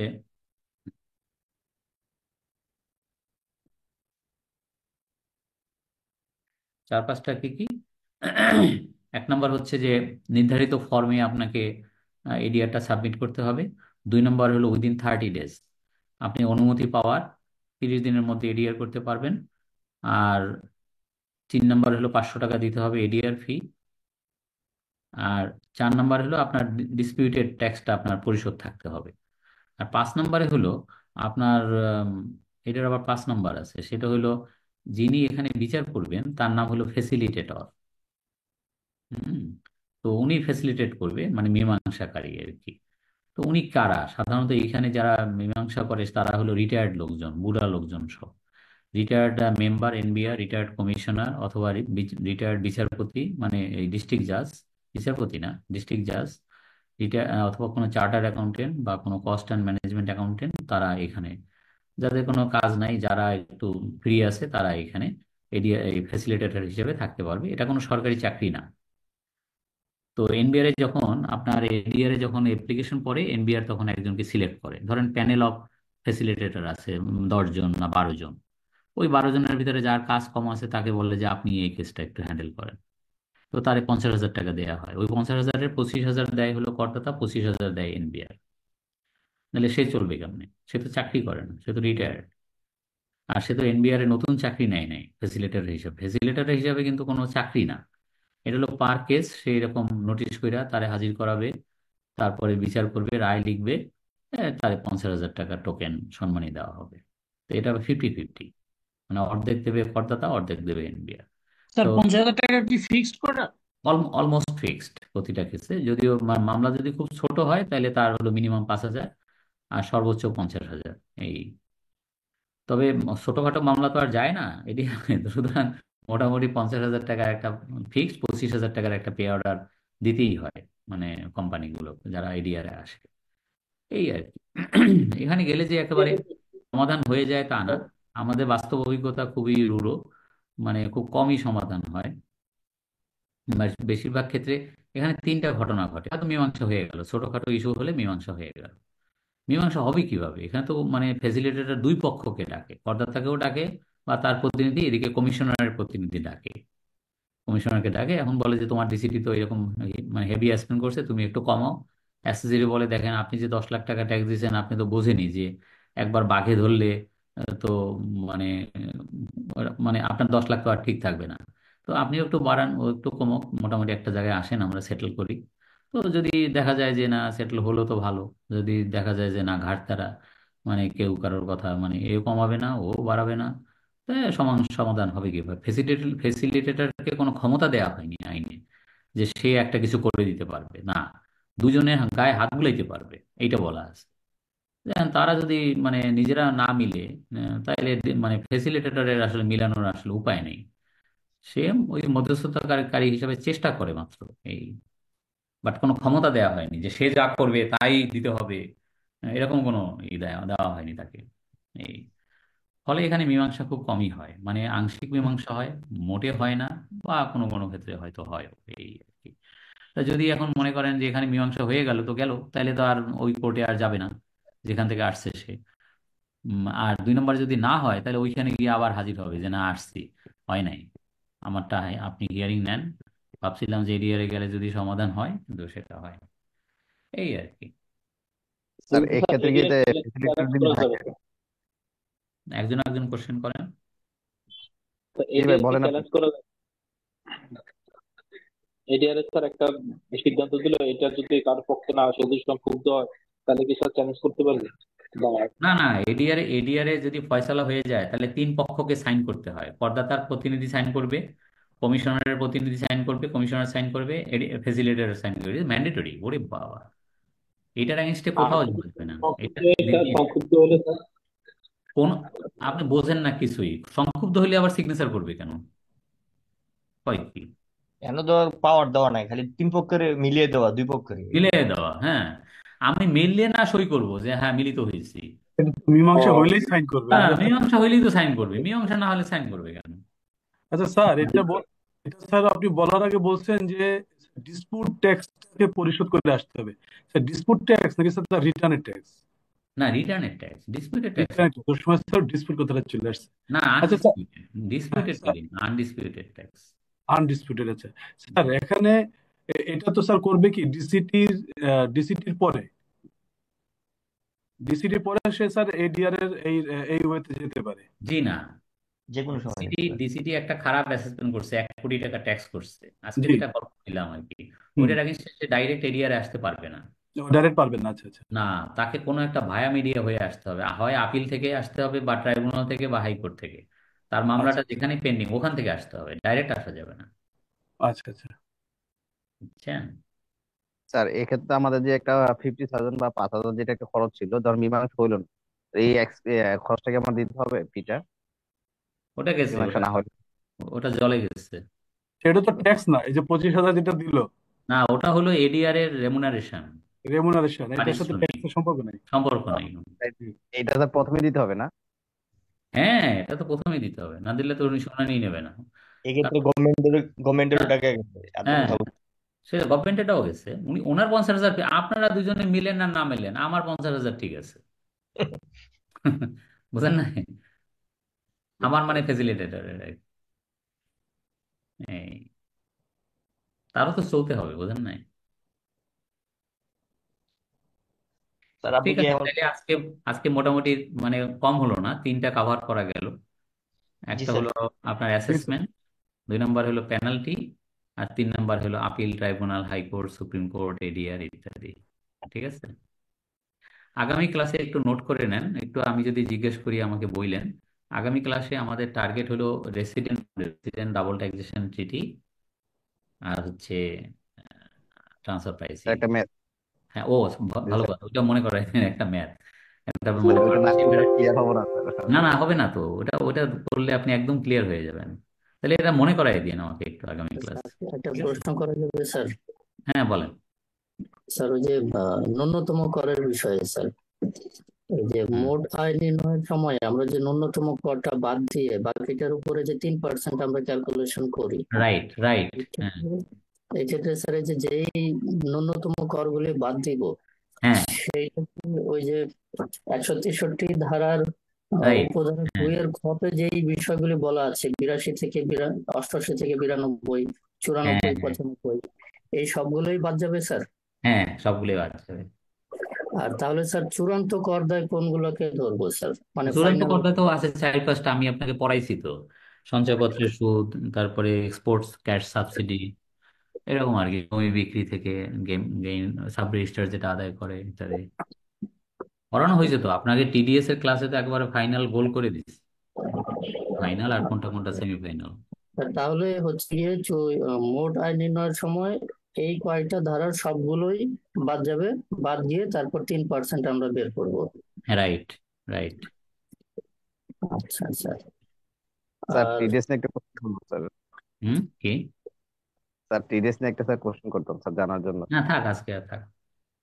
স্যার একটা রেফারেন্স দরকার ছিল, তো যদি থাকে কি স্যার যদি। কি কি বলেন, কি? স্যার ওই যে আমরা যে স্যার টিডিএস যেটা কাটি, আমরা এই চালানে আমরা জমা দিই, এখন কোন সার্কুলার জমা দিই বা কিভাবে জমা দিব, ওদের সম্পর্কে একটা সার্কুলার স্যার আছে, যেটা আমি স্যার আমার এমবের কাছে একটা নাই। সার্কুলার আছে, সেটা হলো যে আপনি আপনার সার্কেলে জমা দিবেন, যে কাটবে সে তার সার্কেলে জমা দিবে। করদাতা স্যার মানে এই যার যে কাছ থেকে, শোনেন সোজা কথা, যার কাছ থেকে কাটবেন তার সার্কেল জানার আপনার কোনো দরকার নেই,